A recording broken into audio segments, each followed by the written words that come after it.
ವೀಕ್ಷಕ ಬಾಂಧವರೇ, ಹೊಸಕೊರಲ ವಿಶೇಷ ಮಾತುಕತೆ ಹಾಲೆ ಮರದ ಕೆತ್ತದ ಕಷಾಯ. ಸಾಧಾರಣವಾಗಿ ಆಟಿ ತಿಂಗಳಲ್ಲಿ ಈ ಕಷಾಯವನ್ನು ಆಟಿ ಅಮಾವಾಸ್ಯೆಯನ್ನು ಕುಡಿಯುವಂತಹ ಸಂಪ್ರದಾಯ ಹಿಂದಿನಿಂದ ಬೆಳೆದುಕೊಂಡು ಬಂದಿದೆ. ಈ ಬಗ್ಗೆ ಒಂದು ವಿಶೇಷ ಮಾಹಿತಿ ಕಾರ್ಯಕ್ರಮವನ್ನು ನಾವು ನಡೆಸಿಕೊಡ್ತಾ ಇದ್ದೇವೆ. ಈ ಕಾರ್ಯಕ್ರಮದಲ್ಲಿ ಮಾಹಿತಿಯನ್ನು ನಮ್ಮೊಂದಿಗೆ ಹಂಚಿಕೊಳ್ಳಲಿಕ್ಕಿದ್ದಾರೆ ಡಾಕ್ಟರ್ ಕೇಶವರಾಜ್, ಶ್ರೀ ವೇದಂ ಆಯುರ್ವೇದ ಆಸ್ಪತ್ರೆ ಮಂಗಳೂರು. ಇದರಲ್ಲಿ ಕಳೆದ 8 ವರ್ಷಗಳಿಂದ ಅವರು ವೈದ್ಯಕೀಯ ಚಿಕಿತ್ಸಾ ಸೌಲಭ್ಯವನ್ನು ನೀಡ್ತಾ ಇದ್ದಾರೆ. ನಿರಂತರವಾಗಿ ಇಂತಹ ಮಾಹಿತಿ ಕಾರ್ಯಕ್ರಮಗಳನ್ನು ಬೇರೆ ಬೇರೆ ಸುದ್ದಿ ವಾಹಿನಿಗಳಲ್ಲಿ ನಡೆಸಿಕೊಟ್ಟಂತಹ ಅನುಭವಿಯವರು. ಹಾಗೆಯೇ ಇನ್ನೊಬ್ಬರು ಡಾಕ್ಟರ್ ಸುಭಾಷ್ ರೈ KN, ಉಪನ್ಯಾಸಕರು, ಕರ್ನಾಟಕ ಆಯುರ್ವೇದ ಮೆಡಿಕಲ್ ಕಾಲೇಜ್. ಹಾಗೆಯೇ ಚಿರಾಯು ಕ್ಲಿನಿಕ್ನ ಮೂಲಕ, ಚಿರಾಯು ಕ್ಲಿನಿಕ್ ಪದವಿನಂಗಡಿಯಲ್ಲಿ ಆಯುರ್ವೇದ ಚಿಕಿತ್ಸೆಯನ್ನು ಕಳೆದ 10 ವರ್ಷಗಳಿಂದ ಅವರು ಮಾಡಿಕೊಂಡು ಬರ್ತಾ ಇದ್ದಾರೆ. ಹಾಗೆಯೇ ಆಕಾಶವಾಣಿ ಮತ್ತು ಬೇರೆ ಬೇರೆ ತರಂಗಾಂತರಗಳಲ್ಲಿ ಅವರು ತಮ್ಮ ಈ ಮಾಹಿತಿ ಕಾರ್ಯಕ್ರಮವನ್ನು ನಡೆಸಿಕೊಟ್ಟ ಅನುಭವಿ ಮತ್ತು ಒಳ್ಳೆಯ ಯಕ್ಷಗಾನ ಕಲಾವಿದ. ಈ ಇಬ್ಬರು ನಮ್ಮೊಂದಿಗೆ ಇದ್ದಾರೆ. ಅವರಿಬ್ಬರನ್ನು ನಾವು ಎಲ್ಲ ವೀಕ್ಷಕ ಬಂಧುಗಳ ಪರವಾಗಿ ಸ್ವಾಗತಿಸ್ತಾ ಇದ್ದೇವೆ. ಸ್ವಾಗತ ಡಾಕ್ಟರ್ ಕೇಶವರಾಜ್ ಮತ್ತು ಡಾಕ್ಟರ್ ಸುಭಾಷ್ ರೈ. ನಮಸ್ಕಾರ. ಈಗ ಇಬ್ಬರಲ್ಲಿಯೂ ಮೊದಲಿಗೆ ಡಾಕ್ಟರ್ ಕೇಶವರಾಜ್ನಲ್ಲಿ ಆರಂಭಿಸೋಣ. ನಮ್ಮಲ್ಲಿ ಆಟಿ ಅಮಾವಾಸ್ಯೆ ಅಂತ ಹೇಳಿದ ಕೂಡಲೇ ಆಟಿ ತಿಂಗಳೇ ನಾವು ಬಹಳ ವಿಶೇಷ ಅಂತ ಹೇಳಿ ಈಗಿನ ದಿನಗಳಲ್ಲಿ ನಾವು ಆಚರಿಸುವುದನ್ನು ನೋಡ್ತೇವೆ. ಆಟಿಯ ಕೂಟ ಅಲ್ಲಲ್ಲಿ ಆಗ್ತಾ ಇವೆ, ಆಟಿಡೊಂದು ದಿನ ಹೇಳಿಕೊಂಡು ಆಚರಿಸ್ತೇವೆ. ಅದರಲ್ಲೂ ವಿಶೇಷವಾಗಿ ಆಟಿ ಅಮಾವಾಸ್ಯೆ ಎಂದು ಹಾಲೆ ಮರದ ಕೆತ್ತೆಯ ಕಷಾಯವನ್ನು ಕುಡಿಯುವ ಒಂದು ಸಂಪ್ರದಾಯ ನಮ್ಮಲ್ಲಿ ಬೆಳೆದು ಬಂದಿದೆ. ಹೇಳುವಾಗ ಬಹಳ ಹಿಂದಿನಿಂದ ಬೆಳೆದು ಬಂದ ಸಂಪ್ರದಾಯ ಅಂತ ಹೇಳ್ತೇವೆ. ಇದಕ್ಕೆ ಏನಾದರೂ ಹಿನ್ನೆಲೆಗಳಿವೆಯಾ? ಖಂಡಿತವಾಗ್ಲೂ ನೋಡಿ, ಈ ಆಟಿ ತಿಂಗಳು ಅಂತ ಹೇಳುವಂಥದ್ದು ನಾವು ನಮ್ಮ ತುಳುನಾಡು ಸಂಸ್ಕೃತಿ ಆಗಿರ್ಬೋದು, ಜಾನಪದ ಸಂಸ್ಕೃತಿ ಆಗಿರ್ಬೋದು, ಇದರಲ್ಲಿ ಬಹಳ ಮಹತ್ವವಾದದ್ದು. ಈ ಆಟಿ ತಿಂಗಳಿಗೆ ನಾವು ಹುಡುಕ್ತಾ ಹೋದರೆ ಎಷ್ಟೋ ಪುರಾತನ ಕಾಲದಿಂದಲೇ ಈ ಆಟಿಯ ಮಹತ್ವವನ್ನು ನಾವು ಹೇಳಿಕೊಂಡು ಬಂದಿದ್ದೇವೆ. ಆಟಿ ತಿಂಗಳಲ್ಲಿ ಮಾಡಬೇಕಾದಂತಹ ಕೆಲಸ ಕಾರ್ಯಗಳೇನು, ಹೇಗಿರಬೇಕು, ಜೀವನ ಪದ್ಧತಿ ಹೇಗಿರಬೇಕು, ಆಟಿ ತಿಂಗಳಲ್ಲಿ ನಾವು ಮಾಡುವಂಥ ಈ ಹಾಲೆ ಕೆತ್ತೆ ಕಷಾಯ ಆಗಿರ್ಬೋದು, ಇದನ್ನು ಯಾಕೆ ಸೇವನೆ ಮಾಡಬೇಕು, ಇದೆಲ್ಲವನ್ನೂ ಕೂಡ ನಮ್ಮ ಜಾನಪದ ಸಂಸ್ಕೃತಿಯಲ್ಲಿ ಬಹಳ ಚೆನ್ನಾಗಿ ಹೇಳ್ಕೊಂಡು ಬಂದಿದ್ದಾರೆ. ಇದನ್ನು ನಾವು ನೋಡ್ತಾ ಹೋದರೆ ನಮ್ಮ ಪೂರ್ವಜರ ಕಾಲದಲ್ಲಿ 1900 ಇಸವಿಯಿಂದ ಮೊದಲಿನ ಇಸವಿಯಿಂದ ಅವಾಗಲಿಂದಲೇ ಈ ಆಟಿ ತಿಂಗಳಲ್ಲಿ ನಡ್ಕೊಂಡು ಬಂದಂತಹ ಆಹಾರ ಪದಾರ್ಥಗಳು ಹಾಗೂ ನಾವೀಗ ನಡೆಸಿಕೊಡುವಂತಹ ಪ್ರೋಗ್ರಾಮ್ ಹಾಲೆ ಮರದ ಕೆತ್ತೆ ಕಷಾಯ ಇದೆ, ಇದರ ಬಗ್ಗೆ ಮಾಡ್ಕೊಂಡು ಬಂದಿದ್ರು. ಹಾಗೆ ಅದರ ಬಗ್ಗೆ ಅದರ ಮಹತ್ವಗಳನ್ನು ಕೂಡ ಅವರು ಹೇಳಿದ್ರು. ನಮಗೆ ಅದು ನೋಡ್ತಾ ಹೋದ್ರೆ ಈ ಆಟಿ ತಿಂಗಳ ಕಾಲದಲ್ಲಿ ನಾವು ತುಳುವಲ್ಲಿ ಒಂದು ಮಾತಿದೆ, ಆಟಿ ತಿಂಗಳು ಮಾರಿ ಕಳೆಪುಂದು ಅಂತ ಹೇಳುವಂಥದ್ದು. ಸೊ ಈ ಮಾರಿ ಅಂತ ಹೇಳಿದ್ರೆ ನಮ್ಮ ವೈದ್ಯಕೀಯ ಪದದಲ್ಲಿ ನೋಡ್ತಾ ಹೋದ್ರೆ ರೋಗದ ರುಜಿನಗಳು ಜಾಸ್ತಿ ಇರುವಂಥದ್ದಾಗಿರ್ಬೋದು, ಈ ರೋಗದ ರುಜಿನಗಳಿಂದ ಬರುವಂತಹ ಕಾಯಿಲೆಗಳಿರ್ಬೋದು. ಈ ಕಾಯಿಲೆಗಳನ್ನು ತಡೆಗಟ್ಟಲಿಗೋಸ್ಕರ ನಾವು ಈ ಆಟಿ ತಿಂಗಳಲ್ಲಿ ಈ ಹಾಲೆ ಕೆತ್ತ ಕಷಾಯ ಕುಡಿಬೇಕು ಅಂತ ಹೇಳುವಂಥದ್ದು, ಅಥವಾ ಈ ಆಟಿಯ ತಿಂಗಳಲ್ಲಿ ನಾವು ನಮ್ಮ ಆರೋಗ್ಯವನ್ನು ಕಾಪಾಡಿಕೊಳ್ಬೇಕು ಅಂತ ಹೇಳುವಂಥದ್ದು ನಮಗೆ ಕಾಣಲಿಕ್ಕೆ ಸಿಗ್ತದೆ. ಸಾಧಾರಣವಾಗಿ ಆಟಿ ಅಂತ ಹೇಳಿದ ಕೂಡಲೇ ವಾತಾವರಣದಲ್ಲಿ ಏರುಪೇರಾಗುವಂತಹ ಸಮಯ ಇದು. ಕಡು ಬೇಸಿಗೆ ಕಳೆದು ಬಂದು ಮಳೆಗಾಲದಲ್ಲಿ ಅಂತ ಹೇಳ್ತೇವೆ, ಮಳೆ ಜಾಸ್ತಿ ಇರುವಂತಹ ಕಾಲ ಇದು. ಮೊದಲಿನ ಕಾಲದಲ್ಲಿ ಏನಾಗ್ತಿತ್ತು ಅಂದ್ರೆ ಹೊರಗಡೆ ಹೋಗ್ಲಿಕ್ಕೆ ಆಗ್ತಾ ಇರಲಿಲ್ಲ, ಅಷ್ಟು ಮಳೆ ಬರ್ತಾ ಇತ್ತು. ಸೊ ಮನೆ ಒಳಗಡೆ ಇರುವ ಕಾರಣ ಅದೇ ರೀತಿ ಗೆಡ್ಡೆ ಗೆಣಸುಗಳಾಗಿರ್ಬೋದು, ಈ ಸೊಪ್ಪುಗಳಾಗಿರ್ಬೋದು, ಆಟಿ ತಿಂಗಳಲ್ಲಿ ತಿನ್ನುವಂತಹ ತಜಂಕು ಅಂತ ಹೇಳ್ತೇವೆ, ಅದೇ ರೀತಿ ಪತ್ರೊಡೆ ಮಾಡುವಂತಹ ಪತ್ರೊಡೆ, ಈ ತರ ಬೇರೆ ಬೇರೆ ಸೊಪ್ಪುಗಳನ್ನು ನಾವು ಸೇವನೆ ಮಾಡುವಂಥದ್ದು. ಆದ ಕಾರಣ ರೋಗ ನಿರುಜಿನಗಳು ಕೂಡ ನಮಗೆ ಈ ಭಯಂಕರವಾದ ಮಳೆಯಿಂದಾಗಿ ಕೂಡ ಈಗ ನೀವು ನೋಡ್ತಾ ಇರ್ಬೋದು ಬೇರೆ ಬೇರೆ ಜ್ವರಗಳು ಕಾಣಿಸಿಕೊಳ್ಳುವಂಥದ್ದು ಇದೇ ಮಳೆಗಾಲದಲ್ಲಿ. ಸೊ ಆದ ಕಾರಣ ಮೊದಲಿನ ಕಾಲದಲ್ಲಿ ಅದನ್ನು ತಡೆಗಟ್ಟಲಿಗೋಸ್ಕರ ಈ ಆಟಿ ತಿಂಗಳು ಬಹಳ ಒಂದು ಇಂಪಾರ್ಟೆಂಟ್ ಅಂತ ಹೇಳುವಂಥದ್ದು ನಮಗೆ ಕಂಡು ಬರ್ತದೆ. ಈಗ ಡಾಕ್ಟರ್ ಸುಭಾಷ್ ರಾಯ್ ಅವರಲ್ಲ, ಆಟಿ ಅಂತ ಹೇಳಿದ ಕೂಡಲೇ ಒಂದು ವಿಶೇಷಗಳನ್ನು ನಾವು ಕಾಣ್ತಾ ಇದ್ದೇವೆ. ಹಿಂದಿನವರಿಗೆ ಅಂತಹ ವಿಶೇಷಗಳಿಲ್ಲ. ಆಟಿ ಅಂದ್ರೆ ಅವರಿಗೆ ಒಂದು ಸಹಜವಾಗಿ ತಿಂಗಳದ್ದು. ಅದರಲ್ಲೂ ಕೂಡ ಈ ಹಾಲೆ ಮರದ ಕೆತ್ತೆಯ ಕಷಾಯ ಕುಡಿಯುವುದಂತ ಹೇಳುವಾಗ ಸಾಧಾರಣವಾಗಿ ನಮ್ಮಲ್ಲಿ ಜನಪದ ನಂಬಿಕೆ ಏನಂತ ಹೇಳಿದರೆ, ಆಟಿ ಅಮಾವಾಸ್ಯೆ ಎಂದು ಆ ಕೆತ್ತೆಯ ಕಷಾಯ ಕುಡಿದ್ರೆ ಆ ದಿವಸ ಆ ಮರದಲ್ಲಿ ದೇವತೆಗಳೆಲ್ಲ ಬಂದು ನೆಲೆಯಾಗಿರ್ತಾರೆ. ವೈದ್ಯಕೀಯವಾಗಿ ಹೇಳುದಿದ್ರೆ ಅಶ್ವಿನಿ ದೇವತೆಗಳ ನೆಲೆ ಆಗಿರ್ತದೆ, ಎಲ್ಲ ದೇವತೆಗಳ ಸಾನ್ನಿಧ್ಯ ಇರ್ತದೆ. ಇದು ನಂಬಿಕೆ. ಈ ನಂಬಿಕೆ ಹೇಗೆ ಬಂತು? ಅದು ಹೇಗೆ ನಾನು ಹೇಳ್ಬೋದಂದ್ರೆ, ನಮ್ಮ ಈ ತುಳುನಾಡಿನಲ್ಲಿ ಆಗುವಂತಹ ಎಲ್ಲ ಆಚಾರ ವಿಚಾರಗಳಿರ್ಬೋದು, ಎಲ್ಲ ಒಂದು ಆಚರಣೆಗಳಿರ್ಬೋದು, ಅದಕ್ಕೆ ಒಂದು ದೇವರ ಒಂದು ಸಂಬಂಧವನ್ನು ಕಲ್ಪಿಸಿದ್ದಾರೆ. ಯಾಕೆಂತ ಹೇಳಿದರೆ ನಾವು ಒಂದು ನಂಬಿಕೆಯಿಂದ ಯಾವುದಾದ್ರೂ ಒಂದು ಕೆಲಸ ಮಾಡಬೇಕಾದ್ರೆ ನಾವೊಂದು ದೇವರ ಒಂದು ಒಟ್ಟಿಗೆ ನಾವು ಅದನ್ನು ಇದು ಮಾಡಬೇಕಾಗ್ತದೆ. ಅದಕ್ಕೆ ಬೇಕಾಗಿ ದೇವರ ವಿಷಯ ಬಂದದ್ದು. ಎಲ್ಲ ಆಚರಣೆಗಳ ಹಿಂದೆ ಆ ದೈವ ದೇವರ ಒಂದು ಸಂಬಂಧ ಇದೆ. ದೇವರನ್ನು ಮುಂದಿಡದೆ ಯಾವ ಕೆಲಸವನ್ನು ಮಾಡುವುದಿಲ್ಲ. ಅದೇ ರೀತಿ ಈ ಆಟಿ ಅಮಾವಾಸ್ಯೆಯ ಈ ಒಂದು ರಸವನ್ನು ತೆಗೆಯುವುದರ ಹಿಂದಿನ ದಿವಸ ಕೂಡ ನಾವು ದೇವರಲ್ಲಿ ಪ್ರಾರ್ಥನೆ ಮಾಡ್ತೇವೆ. ಹೋಗಿ ಅಲ್ಲಿ ಅದು ಪ್ರಾರ್ಥನೆ ಮಾಡುವುದರ ಉದ್ದೇಶ ದೇವರನ್ನು ಒಂದು ನೆನೆಸುವುದು, ಅದರೊಟ್ಟಿಗೆ ಆ ಒಂದು ಮರವನ್ನು ನಾವು ಹಿಂದಿನ ದಿವಸವೇ ಹೋಗಿ ನಾವೊಂದು ನೋಡಿ ಬರುವಂಥದ್ದು, ಅದು ಕೂಡ ಅದರಲ್ಲಿ ತುಂಬ ಮುಖ್ಯವಾಗಿದೆ. ಅದೇ ರೀತಿ ಒಂದು ತುಳುವಿನಲ್ಲಿ ಒಂದು ಗಾದೆ ಹೇಳ್ತಾರೆ, ಆಟಿ ಆಡೊಂದೆ ಪೋಪುನು ಸೋನ ಬಲ್ತೊಂದೆ ಪೋಪುನು ಅಂತ. ಯಾಕೆಂತ ಹೇಳಿದರೆ ನಮ್ಮ ಕೇಶವರಾಜ ಹೀಗೆ ಹೇಳಿದರು, ಆಟಿ ತಿಂಗಳು ತುಂಬ ಒಂದು ಕಷ್ಟಪ್ರದವಾದಂತಹ ಒಂದು ತಿಂಗಳು. ಯಾಕೆಂತ ಹೇಳಿದರೆ ತುಂಬ ಮಳೆ, ರೋಗ ರುಜಿನಗಳು ಜಾಸ್ತಿ, ಅಂದರೆ ಅಂಥ ಒಂದು ತಿಂಗಳು ನಮ್ಮ ಈ ಆಟಿ ತಿಂಗಳು. ಆದ ಕಾರಣ ಮತ್ತೊಂದು ವಿಷಯ ಅಂತ ಹೇಳಿದರೆ, ಈ ಆಟಿ ತಿಂಗಳಲ್ಲಿ ಮಳೆ ಬಂದು 1 ತಿಂಗಳು 1.5 ತಿಂಗಳು ಆಗಿರುತ್ತದೆ. ಎಲ್ಲ ಕಡೆ ನೋಡಿದರೆ ಹಚ್ಚನೆ ಹಸಿರು ಬಂದಿರುತ್ತದೆ. ಅದೇ ರೀತಿ ಎಲ್ಲ ಈ ಮರದಲ್ಲಿರುವಂತಹ ಎಲ್ಲ ಓಜಾಂಶ ತುಂಬಿರ್ತದೆ ಆ ಒಂದು ಸಂದರ್ಭದಲ್ಲಿ. ಅದೇ ರೀತಿ ನಾವು ಈ ಒಂದು ರಸವನ್ನು ತೆಗೆಯುವುದು ಮುಖ್ಯವಾಗಿ ಬೆಳಿಗ್ಗೆ ಅಂದರೆ ಬ್ರಾಹ್ಮಿ ಮುಹೂರ್ತದಲ್ಲಿ. ಈ ಬ್ರಾಹ್ಮಿ ಮುಹೂರ್ತದಲ್ಲಿ ಅದರ ಎಲ್ಲ ಸ್ವತ್ತುಗಳು ತುಂಬ ಜಾಸ್ತಿ ಇರುವ ಕಾರಣ ನಾವು ಆ ಬೆಳಿಗ್ಗೆ ತೆಗೆದು ಸ್ವಲ್ಪ ಹೊತ್ತಲ್ಲಿ ನಾವು ಅದನ್ನು ಸೇವಿಸಬೇಕು. ಆ ಒಂದು ಪದ್ಧತಿ ತುಂಬ ಹಿಂದಿನಿಂದಲೇ ನಮ್ಮಲ್ಲಿ ಬಂದಿದೆ. ನಾವು ಕೆಲವರೆಲ್ಲ ಇದನ್ನು ಈಗ ಹೇಳುವಾಗ ಮೂಢನಂಬಿಕೆ ಅಂತ ಹೇಳ್ತಾರೆ, ಇನ್ನು ಕೆಲವರು ಸಂಸ್ಕೃತಿ ಪರಂಪರೆ ಅಂತ ಮಾತನಾಡುವವರು ಇದು ಮೂಲ ಸಂಸ್ಕೃತಿ ಅಂತ ಹೇಳ್ತಾರೆ. ಹಾಗಾದರೆ ಇದರ ಹಿಂದೆ ಒಂದು ವೈಜ್ಞಾನಿಕವಾದ ಏನಾದರೂ ಒಂದು ಸತ್ಯ ಇರಬೇಕು. ಯಾಕೆಂದರೆ ನಮಗೆ ಗೊತ್ತಿದೆ, ನಮ್ಮ ಹಿಂದಿನವರು ಏನೆಲ್ಲ ಆಚರಣೆಗಳನ್ನು ಮಾಡಿದ್ದಾರೆ ಅದರ ಹಿಂದೆ ಒಂದಲ್ಲ ಒಂದು ಕಾರಣಗಳು ಇದ್ದೇ ವೈಜ್ಞಾನಿಕ ಸತ್ಯಗಳು. ಹಿಂದೆ ಅವರಿಗೆ ಅದರ ಬಗ್ಗೆ ವೈಜ್ಞಾನಿಕವಾಗಿ ಹೇಳಲಿಕ್ಕೆ ಬರ್ತಾ ಇಲ್ಲ, ಆದರೆ ಜನರನ್ನು ನಂಬಿಸಬೇಕಿದ್ರೆ ಹೀಗೆ ಏನಾದರೂ ಹೇಳ್ತಿದ್ರು. ಇದರ ಬಗ್ಗೆ ಏನು ಹೇಳ್ತೀರಿ ಡಾಕ್ಟರ್ ಕೇಶವರಾಜ್? ನೋಡಿ, ನಮ್ಮ ಈ ತುಳುನಾಡಲ್ಲಿ ಏನಾಗಿದೆ ಅಂತ ಹೇಳಿದ್ರೆ, ಬಹಳ ನಂಬಿಕೆಗಳು ನಮ್ಮ ದಿನನಿತ್ಯದ ಜೀವನದಲ್ಲಿ ಕೂಡ ಅದು ಸೇರ್ಕೊಂಡ್ಬಿಟ್ಟಿದೆ. ಉದಾಹರಣೆಗೆ ನಾನು ಹೇಳಿದ್ರೆ, ನಾಗಾರಾಧನೆ ಆಗಿರ್ಬೋದು ಅಥವಾ ದೇವರಗಳ ಕಾರ್ಯಗಳಾಗಿರ್ಬೋದು, ದೈವಾರಾಧನೆ ಆಗಿರ್ಬೋದು, ಇದೆಲ್ಲವೂ ಕೂಡ ನಮ್ಮ ಜೀವನದಲ್ಲಿ, ತುಳುನಾಡಿನ ಜೀವನದಲ್ಲಿ ಇರುವಂಥದ್ದು. ಯಾಕೆಂದ್ರೆ ನಮ್ಮಲ್ಲಿರುವಂತಹ ಹೊಲಗದ್ದೆಗಳಾಗಿರ್ಬೋದು, ನಮ್ಮಲ್ಲಿ ಬೆಳೆಯುವಂತಹ ತರಕಾರಿಗಳಾಗಿರ್ಬೋದು, ಗಿಡಮರಗಳಾಗಿರ್ಬೋದು, ಈ ಗಿಡಮರಗಳನ್ನು ಕೂಡ ನಾವು ದೇವರು ಅಂತ ಹೇಳಿ ಭಾವನೆ ಇಟ್ಕೊಂಡು ನಾವು ಪೂಜೆ ಮಾಡುವಂಥವ್ರು ನಾವು ತುಳುನಾಡಿನವರು. ಸೊ ಇಲ್ಲಿ ಏನಾಗಿದೆ ಅಂತ ಹೇಳಿ, ಈ ಹಾಲೆ ಮರವನ್ನು ನಾನು ಇತ್ತೀಚೆಗೊಬ್ಬರು ಜಾನಪದ ವಿದ್ವಾಂಸರ ಹತ್ರ ನಾನು ಮಾತಾಡ್ತಾ ಇದ್ದೆ. ಅವ್ರು ಹೇಳಿದ್ರು, ಇದಕ್ಕೆ ಯಾಕೆ ಡೆವಿಲ್ಸ್ ಟ್ರೀ ಅಂತ ಹೇಳಿ, ಇಂಗ್ಲೀಷಲ್ಲಿ ಇದನ್ನು ಡೆವಿಲ್ಸ್ ಟ್ರೀ ಅಂತ ಕರೀತಾರೆ. ಯಾಕೆ ಇದಕ್ಕೆ ಡೆವಿಲ್ಸ್ ಟ್ರೀ ಅಂತ ಹೇಳುವಂಥದ್ದು ಯಾಕೆ ಹೇಳಿದ್ರು ಅಥವಾ ಯಾಕೆ ಇದಕ್ಕೆ ಕರೀತಾ ಇದ್ದಾರೆ ಅಂತ ಹೇಳಿ ನೋಡಿ, ನಮ್ಮ ಈ ತುಳುನಾಡಿನಲ್ಲಿ ಏನಾಗಿದೆ ಅಂತ ಹೇಳಿದ್ರೆ, ಎಲ್ಲ ದೇವರ ಕಾರ್ಯಕ್ರಮಗಳಿಗೆ, ಭೂತಕೋಲ ಆಗಿರ್ಬೋದು, ಧರ್ಮನೇಮ ಆಗಿರ್ಬೋದು, ದೇವಸ್ಥಾನ ಆಗಿರ್ಬೋದು, ಜಾತ್ರೆ ಆಗಿರ್ಬೋದು, ಅಥವಾ ಹಬ್ಬ ಹರಿದಿನಗಳು, ಎಲ್ಲದಕ್ಕೂ ಕೂಡ ಈ ಹಾಲೆ ಮರದ ಕಂಬವನ್ನು ಇಡುವಂತ ಪ್ರತೀತಿ ಇದೆ. ಆ ಹಾಲೆ ಮರವನ್ನು ಒಂದು ಪ್ರಧಾನವಾಗಿ ಯೂಸ್ ಮಾಡ್ತಾರೆ.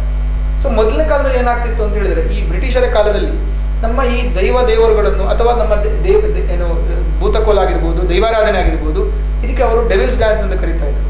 ನಾನು ಅವರ ಜೊತೆಗೆ ಮಾತಾಡುವಾಗ ಬಂದಂತಹ ಈ ವಿಷಯಗಳು ನಾನೀಗ ಹೇಳ್ತಾ ಇರುವಂಥದ್ದು. ಇದಕ್ಕೋಸ್ಕರ ಇಂಗ್ಲಿಷಲ್ಲಿ ಇಟ್ಟಂತಹ ಹೆಸರು ಅದಕ್ಕೊಂದು ಡೆವಿಲ್ಸ್ ಟ್ರೀ ಅಂತ ಹೇಳುವಂಥದ್ದಾಗಿರ್ಲಿಕ್ಕೂ ಸಾಕು. ಅದೇ ರೀತಿ ನೀವು ಕೇಳಿದ್ರಿ, ಇದು ಮೂಢನಂಬಿಕೆನೋ ಮೂಲನಂಬಿಕೆನೋ ಅಂತ ಹೇಳುವಂಥದ್ದು. ನಮ್ಮ ಹಿಂದಿನ ಕಾಲದಲ್ಲಿ ಏನಾಗಿತ್ತು ಅಂತ ಹೇಳಿದ್ರೆ ನೋಡಿ, ನಮ್ಮ ಅಜ್ಜ ಅಜ್ಜಿ ಏನ್ ಮಾಡ್ತಾ ಇದ್ರು ಅಂತ ಹೇಳಿದ್ರೆ, ದೇವರಿಗೆ ನೀವು ದೇವಸ್ಥಾನಕ್ಕೆ ಹೋಗುವಂಥದ್ದು ಅಥವಾ ಒಂದು ಮಗುವಿಗೆ ಚಿಕ್ಕದಿರಾಗಿ ಹೇಳ್ಕೊಡುವಂಥದ್ದು ಹೇಗೆ ಅಂತ ಹೇಳಿದ್ರೆ, ಈ ಒಂದು ದಿವಸ ಒಳ್ಳೆ ದಿವಸ, ದೇವರ ಹೆಸರು ಹಿಡ್ಕೊಂಡು ಅವರು ಒಳ್ಳೆಯ ಕೆಲಸಗಳನ್ನು ಮಾಡ್ತಾ ಇದ್ರು. ಅಥವಾ ದೀಪಾವಳಿಯಲ್ಲಿ ಮಾಡುವಂಥ ಎಣ್ಣೆ ಸ್ನಾನ, ಯಾಕೆಂತ ಹೇಳಿದ್ರೆ ಅಲ್ಲಿ ನರಕ ಚತುರ್ದಶಿ ಅಂತ ಹೇಳುವಂಥ ಒಂದು ಕತೆ. ಪ್ರತಿಯೊಂದು ನಮ್ಮ ಜೀವನ ಪದ್ಧತಿಯಲ್ಲಿ ಇರೋ ತುಳುನಾಡಿನ ಜೀವನ ಪದ್ಧತಿಯಲ್ಲಿ ಏನಿದೆ ಅಂದ್ರೆ, ಒಂದು ಕಥೆಯ ಮುಖಾಂತರವಾಗಿ ಒಂದು ಚಿಕ್ಕವರಿಗೆ ನಾವು ತಿಳಿ ಹೇಳ್ತೇವೆ, ಅಥವಾ ನಮ್ಮ ಮುಂದಿನ ಜನಾಂಗಕ್ಕೆ ನಾವು ಒಂದು ಕಥೆಯ ಮುಖಾಂತರವಾಗಿ ದೇವರನ್ನು ಇಟ್ಟುಕೊಂಡು ಅಥವಾ ನಮ್ಮ ಮೂಲ ನಂಬಿಕೆಗಳನ್ನು ಇಟ್ಟುಕೊಂಡು ಒಂದು ಕಥೆಯನ್ನು ಹೇಳ್ತೇವೆ. ಅದರಿಂದ ಏನಾಗಿದೆ ಅಂತ ಹೇಳಿದ್ರೆ, ಅದನ್ನೇ ನಾವು ಅನುಸರಿಸಿಕೊಂಡು ಬಂದಂತಹ ನಾವು ತುಳುನಾಡಿನ. ಸೊ ಇಲ್ಲಿ ಏನಾಗಿದೆ ಅಂತ ಹೇಳಿದ್ರೆ, ನಮ್ಮ ತುಳುನಾಡಲ್ಲಿರುವಂತಹ ಎಲ್ಲ ನಂಬಿಕೆಗಳಿಗೂ ಕೂಡ ಖಂಡಿತವಾಗ್ಲೂ ಒಂದು ಸೈಂಟಿಫಿಕ್ ಒಂದು ಬೇಸ್ ಇದೆ. ಈಗ ನಿಮಗೆ ನಾನು ಹೇಳುವಂಥದ್ದು, ಈ ಹಾಲೆ ಮರದಲ್ಲಿ ನಮ್ಮ ಆಯುರ್ವೇದ, ನಾನೊಬ್ಬ ಆಯುರ್ವೇದ ವೈದ್ಯನಾಗಿ ಆಯುರ್ವೇದದಲ್ಲಿ ನಾವು ಇದಕ್ಕೆ ಸಪ್ತಪರ್ಣ ಅಂತ ಕರಿತೇವೆ. ಇದರಲ್ಲಿ ಈ ಸಪ್ತಪರ್ಣ ಕಷಾಯ ಅಥವಾ ಬೇರೆ ಬೇರೆ ಆದಂತಹ ಪ್ರಿಪರೇಷನ್ಗಳು ಆಯುರ್ವೇದದಲ್ಲಿ ಇದೆ. ಸೊ ಖಂಡಿತವಾಗ್ಲೂ ಆ ಹಾಲೆ ಮರ ಅಂತ ಹೇಳುವಂಥದ್ದು, ಆ ಕೆತ್ತೆಯ ಆ ಕಷಾಯವನ್ನು ಅಥವಾ ಹಾಲೆ ಮರದ ರಸವನ್ನು ನಾವು ಕುಡಿಯುವಂಥದ್ದು ಖಂಡಿತವಾಗಿ ಮೂಢನಂಬಿಕೆ ಆಗಿರ್ಲಿಕ್ಕೆ ಸಾಧ್ಯವೇ ಇಲ್ಲ. ಯಾಕೆ ಅಂತ ಹೇಳಿದ್ರೆ, ಅದರಲ್ಲಿರುವಂತಹ ಕೆಲವೊಂದು ಮೆಡಿಸಿನಲ್ ಕ್ವಾಲಿಟೀಸ್ಗಳು ನಮ್ಮ ಶರೀರಕ್ಕೆ ಒಂದು ರೋಗ ನಿರೋಧಕ ಶಕ್ತಿಯಾಗಿ ಸಿಗ್ತದೆ. ಆದ ಕಾರಣ ನಮ್ಮ ಹಿಂದಿನ ಕಾಲದಲ್ಲಿ ಈ ಆಟಿ ತಿಂಗಳಲ್ಲಿ, ಆಗ ನೀವು ಕೇಳ್ಬೋದು ಆಟಿ ತಿಂಗಳಲ್ಲೇ ಯಾಕೆ ಮಾಡ್ತಾ ಇದ್ದಾರೆ ಅಂತ ಹೇಳುವಂಥ, ಆಟಿ ತಿಂಗಳಲ್ಲಿ ಬರುವಂತಹ ರೋಗದ ಕಾಯಿಲೆಗಳಿಗೆ ಅಥವಾ ರೋಗ ರುಜಿನಗಳಿಗೆ ನಮಗೆ ತಡೆಗಟ್ಟಲಿಕ್ಕೋಸ್ಕರ ನಮ್ಮ ಹಿಂದಿನ ಕಾಲದವರು ಏನ್ ಮಾಡಿದ್ರು ಅಂತ ಹೇಳಿದ್ರೆ, ಧೈರ್ಯಕ್ಕೋಸ್ಕರ ಅಥವಾ ಇನ್ನೊಬ್ಬರಿಗೆ ತಿಳಿ ಹೇಳಬೇಕು, ಅವನಿಗೊಂದು ಅವನ ಅರ್ಥ ಮಾಡ್ಕೊಳ್ಬೇಕು ಅಂತ ಹೇಳೋದಕ್ಕೋಸ್ಕರ ಒಂದು ದೇವರವನ್ನು ಮುಂದೆ ಇಟ್ಕೊಂಡಾಗಿರ್ಬೋದು ಅಥವಾ ನಮ್ಮ ಸಂಸ್ಕೃತಿಯನ್ನು ಮುಂದೆ ಇಟ್ಕೊಂಡಾಗಿರ್ಬೋದು, ಆಟಿ ತಿಂಗಳಲ್ಲಿ ಇದನ್ನು ಕುಡಿಬೇಕು ಅಥವಾ ಆಟಿ ಅಮಾವಾಸ್ಯೆಯ ದಿವಸವೇ ಇದನ್ನು ಕುಡಿಬೇಕು ಅಂತ ಹೇಳುವಂಥದ್ದು ನಡೆದುಕೊಂಡು ಬಂದಂತಹ ಪದ್ಧತಿ. ನೋಡಿ, ನಮ್ಮ ಹಿಂದಿನ ಕಾಲದವರು, ನಮ್ಮ ಮುತ್ತಾತರು, ಅಜ್ಜಂದ್ರು ಎಲ್ಲ ಏನಿದ್ರು, ತುಂಬಾ ಗಟ್ಟಿ ಇದ್ರು, ಕೆಲಸ ಮಾಡ್ತಾ ಇದ್ರು, ಅವರ ಆಹಾರ ಪದ್ಧತಿಯು ಹಾಗೆ ಇತ್ತು. ಏನು ನಮ್ಮ ಸಂಸ್ಕೃತಿಯಲ್ಲಿ ಹೇಳಿದಾರೋ ಅದೇ ಆಹಾರವನ್ನು ಅವರು ಸೇವಿಸ್ತಾ ಇದ್ರು. ಈಗಿನ ಕಾಲದ ಮಕ್ಕಳಿಗೆ ಕೇಳಿ, ಪತ್ರೊಡೆ ಅಂತ ಹೇಳಿದ್ರೆ ಎಲ್ಲಿಂದ ಬರ್ತದೆ ಅಂತ ಕೇಳಿದ್ರೆ ಬೇಕರಿಯಲ್ಲಿ ಸಿಗ್ತದೆ ಅಂತ ಹೇಳುವಂತ ಕಾಲ ನಮ್ಮಲ್ಲಿ ಬಂದಿದೆ. ಆದ ಕಾರಣ ಅದನ್ನು ಹೇಗೆ ಪ್ರಿಪೇರ್ ಮಾಡ್ತದೆ ಅಂತ ಹೇಳೋದು ನಮಗೆ ಗೊತ್ತಿಲ್ಲ. ಕಣಿಲೆ ಅಂತ ಹೇಳಿದ್ರೆ ಏನಂತ ಗೊತ್ತಿಲ್ಲ, ತಜಂಕು ಅಂತ ಹೇಳಿದ್ರೆ ಏನಂತ ಗೊತ್ತಿಲ್ಲ. ಯಾವುದೇ ನಮ್ಮ ಆಹಾರ ಪದಾರ್ಥಗಳನ್ನು, ನಾನು ಹೇಳ್ತಾ ಇರೋದು ಆಟಿಯ ಕಾಲದಲ್ಲಿ ಮಾಡುವಂಥದ್ದು, ಆಹಾರ ಪದಾರ್ಥಗಳನ್ನು ಯಾರಿಗೂ ಕಂಡುಹಿಡಲಿಕ್ಕೆ ಸಾಧ್ಯ ಆಗ್ತಾ ಇಲ್ಲ. ನಮ್ಮ ಆಯುರ್ವೇದ ವೈದ್ಯ ಪದ್ಧತಿಯಲ್ಲಿ ಏನಾಗಿದೆ ಅಂತ ಹೇಳಿದ್ರೆ, ಎಷ್ಟೋ ಒಂದು ಗಿಡಗಳನ್ನು ನಮಗೆ ಐಡೆಂಟಿಫಿಕೇಶನ್, ಅದನ್ನು ಗುರುತು ಹಿಡಲಿಕ್ಕೆ ನಮಗೆ ಗೊತ್ತಿಲ್ಲ. ಆದರೆ ನಮ್ಮ ತುಳುನಾಡ ಸಂಸ್ಕೃತಿಯಲ್ಲಿ ಒಂದು ನಮ್ಮ ವಿಶೇಷತೆ ಏನು ಅಂತ ಹೇಳಿದ್ರೆ, ದೇವರನ್ನು ಹೇಳ್ಕೊಂಡು ಅಥವಾ ನಾಗನ ಆರಾಧನೆ ಆಗಿರ್ಬೋದು, ಇನ್ನೊಂದು ಯಾವುದೋ ಒಂದು ದೇವರ ಆರಾಧನೆ ಹೇಳ್ಕೊಂಡು ನಾವೊಂದು ನಂಬಿಕೆಗಳನ್ನು ಬೆಳೆಸ್ಕೊಂಡು ಹೋಗಿದ್ದೇವೆ. ಇದು ಖಂಡಿತವಾಗ್ಲೂ ಮೂಢನಂಬಿಕೆ ಅಂತ ಹೇಳಿಕ್ಕೆ ಸಾಧ್ಯ ಆಗ್ತಾ ಇಲ್ಲ. ಇದು ನಮ್ಮ ಮೂಲವಾದಂತಹ, ನಾವು ಇರುವಂತಹ ನಮ್ಮ ಜೀವನದೊಟ್ಟಿಗೆ ಹಾಸು ಹೋಗಿ ಇರುವಂತಹ ಒಂದು ಪದ್ಧತಿ, ಜೀವನ ಪದ್ಧತಿಯನ್ನು ನಾವು ಇದನ್ನು ಮೂಢನಂಬಿಕೆ ಅಂತ ಕರಿಬೇಕಾಗ್ತದೆ.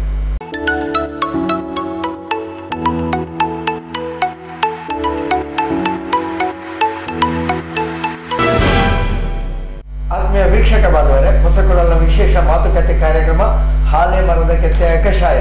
ಆಟಿ ಅಮಾವಾಸ್ಯೆಯಿಂದ ಈ ಕೆತ್ತೆಯ ಕಷಾಯವನ್ನು ನಾವೆಲ್ಲರೂ ತುಳುನಾಡಿನಲ್ಲಿ ಕುಡಿತೇವೆ. ಇದು ತುಳುನಾಡಿನ ಒಂದು ಸಂಪ್ರದಾಯ, ಸಂಸ್ಕೃತಿ, ಆಚರಣೆಯಾಗಿ ಬೆಳೆದು ಬಂದಿದೆ. ಈ ಕೆತ್ತೆಯ ಕಷಾಯ ಯಾಕೆ ಕುಡಿಬೇಕು, ಇದರ ಹಿಂದಿರುವ ವೈಜ್ಞಾನಿಕ ಸತ್ಯಗಳೇನು, ಇದರ ಬಗ್ಗೆ ಏನೆಲ್ಲ ಮಾಹಿತಿಗಳು ಇದೆ ಅನ್ನುವಂತಹ ಒಂದು ಮಾಹಿತಿ ಕಾರ್ಯಕ್ರಮ. ಈ ಕಾರ್ಯಕ್ರಮದಲ್ಲಿ ನಮ್ಮೊಂದಿಗೆ ಇಬ್ಬರು ಡಾಕ್ಟರ್ಗಳು, ಆಯುರ್ವೇದ ಡಾಕ್ಟರ್ಗಳು ಭಾಗವಹಿಸ್ತಾ ಇದ್ದಾರೆ.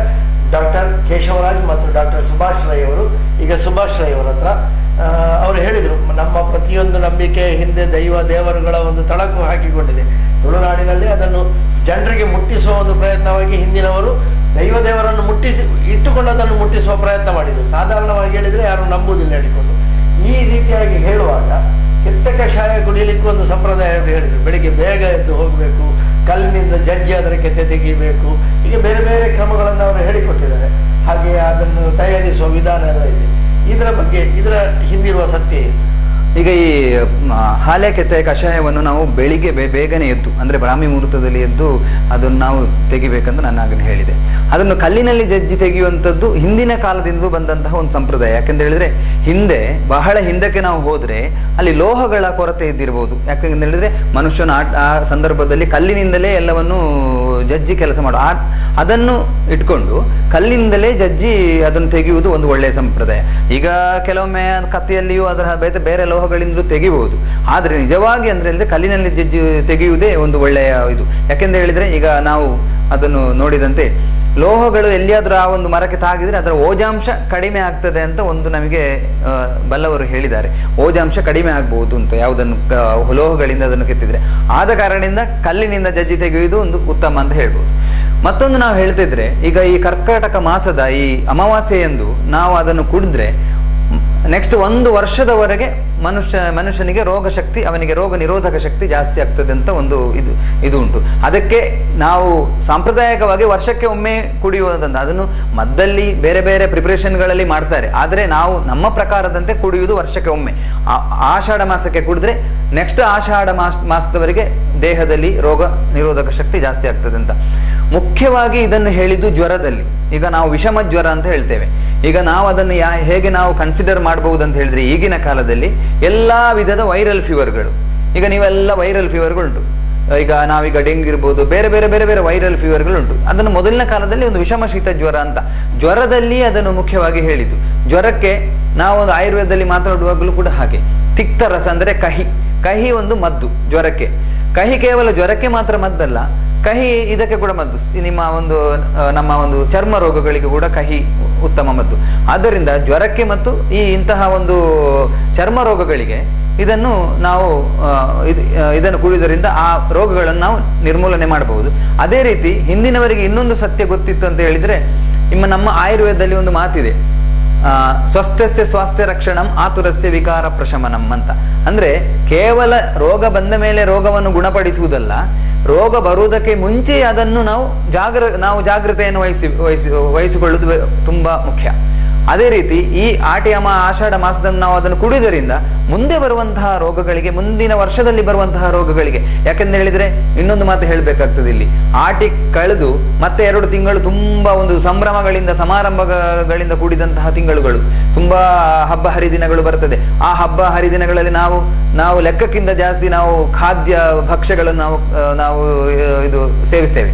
ಅದರಿಂದ ನಿಮಗೆ ಅಜೀರ್ಣತೆ ಇರಬಹುದು, ನಿಮ್ಮ ಹೊಟ್ಟೆಗೆ ಸಂಬಂಧಪಟ್ಟ ಕಾಯಿಲೆಗಳು ಬರಬಹುದು. ಅದಕ್ಕೆ ಮುಂಚಿತವಾಗಿ ನಾವು ಅದನ್ನು ಕುಡಿಯುವುದರ ಮೂಲಕವಾಗಿ ನಾವು ಒಂದು ಮುಂಜಾಗ್ರತೆಯನ್ನು ವಹಿಸಬೇಕು ಎನ್ನುವಂತಹ ಒಂದು ವಿಷಯವನ್ನು ಅವರು ಅರಿತಿದ್ರು. ಅದಕ್ಕೆ ಬಗ್ಗೆ ಅದರ ಸೇವನೆ ಆ ಸಂದರ್ಭದಲ್ಲಿ ಮುಖ್ಯ ಅಂತ ನಾನು ಹೇಳಬಯಸ್ತೇನೆ. ಡಾಕ್ಟರ್ ಕೇಶವರಾಜ್, ಇದೇ ವಿಷಯ ತಿಳಿಸ್ಕೊಂಡ್ರೆ ಈಗ ಕೆತ್ತೆ ಕಷಾಯ ಕುಡಿಯುವುದು ಇದರಿಂದ ನಿಜವಾಗಿಯೂ ಪರಿಣಾಮ ಆಗುತ್ತದಾ ಎನ್ನುವಂತಹ ವಿಷಯ ನೋಡಿ. ಖಂಡಿತವಾಗ್ಲೂ ಇದರ ಪರಿಣಾಮ ಖಂಡಿತವಾಗ್ಲೂ ಇದ್ದೇ ಇದೆ. ಇಲ್ಲದಿದ್ರೆ ಖಂಡಿತವಾಗ್ಲೂ ನಮ್ಮ ಪೂರ್ವಜರು ಹೇಳ್ತಿರ್ಲಿಲ್ಲ. ಅದಕ್ಕೆ ಹೇಳಿದ್ದಾರೆ ಅಂತ ಹೇಳಿದ್ರೆ ಖಂಡಿತವಾಗ್ಲೂ ಅದಕ್ಕಿಂತ ಏನೋ ಒಂದು ವೈಜ್ಞಾನಿಕವಾದಂತಹ ಸತ್ಯ ಅಡಗಿದೆ ಅಂತ ಹೇಳುವಂಥದ್ದು ನಾವು ಕಂಡುಕೊಂಡಿದ್ವಿ. ನೋಡಿ, ಈಗ ನಮ್ಮ ಈ ಹಾಲೆ ಕೆತ್ತೆಯ ರಸ ಆಗಿರ್ಬೋದು ಅಥವಾ ಕಷಾಯ ಆಗಿರ್ಬೋದು, ಇದನ್ನು ಪ್ರಿಪರೇಷನ್ ಮಾಡುವಂತಹ ಒಂದು ವಿಧಾನ ಇದೆ. ಅದನ್ನು ಮಾಡಿಕೊಂಡು ಆ ದಿವಸ ಆಟಿಯ ಅಮಾವಾಸ್ಯೆ ದಿವಸ ಕುಡಿದ್ರೆ 1 ವರ್ಷದವರೆಗೆ ರೋಗ ಬರುವುದಿಲ್ಲ ಅಂತ ಹೇಳುವಂಥದ್ದು ನಮ್ಮ ನಂಬಿಕೆ. ಈಗ ಡಾಕ್ಟರ್ ಹೇಳ್ತಾ ಇದ್ರು, ಬೇರೆ ಬೇರೆ ವಿಷಮ ಜ್ವರಗಳಲ್ಲಿ ಅಥವಾ ವಿಷಮಶೀತ ಜ್ವರಗಳು, ಬೇರೆ ಬೇರೆ ಕಾರಣದ ವೈರಲ್ ಫೀವರ್ಗಳು ಅಂತ ಏನು ಹೇಳ್ತೀವಿ, ಅದರಲ್ಲಿ ಈ ಸಪ್ತಪರ್ಣ ಕಷಾಯ ಅಥವಾ ಈ ಹಾಲೆ ಕೆತ್ತೆಯ ರಸವನ್ನು ಕುಡಿಯುವಂಥದ್ದು ನಮ್ಮ ಆಯುರ್ವೇದ ಪದ್ಧತಿಯಲ್ಲಿ ಕೂಡ ಬಹಳ ಇದರಲ್ಲಿ ನಾವು ಪ್ರಾಕ್ಟಿಕಲ್ ಆಗಿ ನೋಡಿದ್ದೇವೆ. ನೋಡಿ, ಕೆಲವೊಂದು ನಮ್ಮ ರೋಗಗಳಲ್ಲಿ ಉದಾಹರಣೆಗೆ ಹೇಳಿದ್ರೆ ಕಿಡ್ನಿಗೆ ಸಂಬಂಧಪಟ್ಟ ರೋಗಗಳಾಗಿರ್ಬೋದು ಅಥವಾ ನಮ್ಮ ರಕ್ತ ಶುದ್ಧೀಕರಣಕ್ಕೆ ಸಂಬಂಧಪಟ್ಟ, ಡಾಕ್ಟರ್ ಹೇಳ್ತಾ ಇದ್ರು ಚರ್ಮದ ಕಾಯಿಲೆಗಳು ಅಂತ ಹೇಳಿ. ಚರ್ಮದಲ್ಲಿ ಕಾಣಿಸಿಕೊಳ್ಳುವಂಥ ಬೇರೆ ಬೇರೆ ಕಾಯಿಲೆಗಳಿದೆ, ಸೋರಿಯಾಸಿಸ್ ಇಂದ ಹಿಡಿದು ಬೇರೆ ಬೇರೆ ಕಾಯಿಲೆಗಳು ನಮಗೆ ದಿನನಿತ್ಯದಲ್ಲಿ ನಾವು ಪ್ರಾಕ್ಟೀಸಲ್ಲಿ ನಾವು ಕಾಣ್ತೇವೆ. ಈ ಕಾಯಿಲೆಗಳಲ್ಲಿ ಸಪ್ತಪರ್ಣ ಕಷಾಯವನ್ನು ಮಾಡಿ ಪೇಷಂಟ್ಗಳಿಗೆ ಕೊಡುವಂಥದ್ದಾಗಿರ್ಬೋದು, ನಮ್ಮ ಮೂತ್ರಕೋಶದಲ್ಲಿ ಅಥವಾ ಕಿಡ್ನಿಯಲ್ಲಿ ಕಾಣಿಸಿಕೊಳ್ಳುವಂತಹ ಕಿಡ್ನಿಯ ಫಿಲ್ಟ್ರೇಷನ್ ಮೆಕ್ಯಾನಿಸಮ್ ಬರುವಂತಹ ಕ್ರಿಯಾಟಿನಿನ್ ಅಂತ ಹೇಳುವಂಥ ಒಂದು ಅಂಶದ ಶರೀರದಲ್ಲಿ ಜಾಸ್ತಿ ಆಗುವಂಥದ್ದು. ಅದೇ ರೀತಿ ಮೂತ್ರದಲ್ಲಿ ಕೆಲವು ಹೇಳಿರ್ಬೋದು ನೀವು, ಮೂತ್ರದಲ್ಲಿ ಪ್ರೋಟೀನ್ ಹೋಗ್ತಾ ಉಂಟು ಅಂತ ಹೇಳುವಂಥದ್ದು. ಈ ಕೆಲವು ಕಾಯಿಲೆಗಳಿಗೆ ಸಪ್ತಪರ್ಣದ ಈ ಕೆತ್ತೆಯ ಕಷಾಯವನ್ನು ಕೊಟ್ಟು ನಮಗೆ ಉತ್ತಮವಾದಂತಹ ರಿಸಲ್ಟ್ ಸಿಕ್ಕಿದ್ದು ನಮ್ಮಲ್ಲಿ ನಾವು ನೋಡಿದ್ದೇವೆ. ಯಾಕಂದ್ರೆ ನಮ್ಮದು ಪ್ರಾಕ್ಟಿಕಲ್ ಆಗಿ ಮಾಡಿದಂತಹ ಎಷ್ಟೋ ಒಂದು ಲ್ಯಾಬ್ ರಿಪೋರ್ಟ್ಸ್ಗಳು ಕೂಡ ನಮ್ಮಲ್ಲಿ ಖಂಡಿತವಾಗ್ಲೂ ನಮ್ಮ ಎಷ್ಟೋ ಜನ ಆಯುರ್ವೇದ ವೈದ್ಯರಲ್ಲಿ ಕೂಡ ಈ ವಿಷಯದ ನಾನು ಇವತ್ತು ಡಾಕ್ಟರ್ ಹತ್ರ ಮಾತಾಡಿದಾಗ ಅವರು ಅದನ್ನು ಹೇಳಿದ್ರು, ಅವರ ಎಕ್ಸ್ಪೀರಿಯನ್ಸ್ ನಮ್ಮೊಟ್ಟಿಗೆ ಶೇರ್ ಮಾಡಿದ್ರು. ಏನು ಅಂತ ಹೇಳಿದ್ರೆ ಕ್ರಿಯಾಟಿನ್ ಅಂಶವನ್ನು ಕಡಿಮೆ ಮಾಡಿದೆ ಅಂತ ಕಾಣಬಹುದು, ಮೂತ್ರದಲ್ಲಿ ಹೋಗುವಂತ ಈ ಪ್ರೋಟೀನ್ ಅಂಶವನ್ನು ಕಡಿಮೆ ಆಗುವಂಥದ್ದು ಕಾಣಬಹುದು.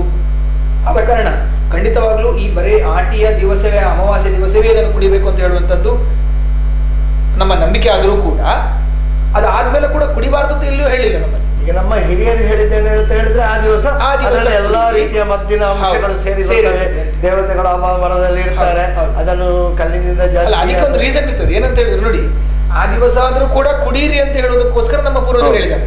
ವ್ಯತ್ಯಾಸ ಇಷ್ಟೇ, ಆ ದಿವಸ ಆದ್ರೂ ಕುಡೀರಿ, ನಿಮ್ಮ ಆರೋಗ್ಯವನ್ನು ಕಾಪಾಡಿಕೊಳ್ಳಿ. ನಮ್ಮ ಆಯುರ್ವೇದದಲ್ಲಿ ಡಾಕ್ಟರ್ ಹೇಳಿದೆ ಅಂತ ಸ್ವಸ್ಥತೆ ಸ್ವಾಸ್ಥ್ಯ ರಕ್ಷಣೆ ಅಂತೇಳಿ.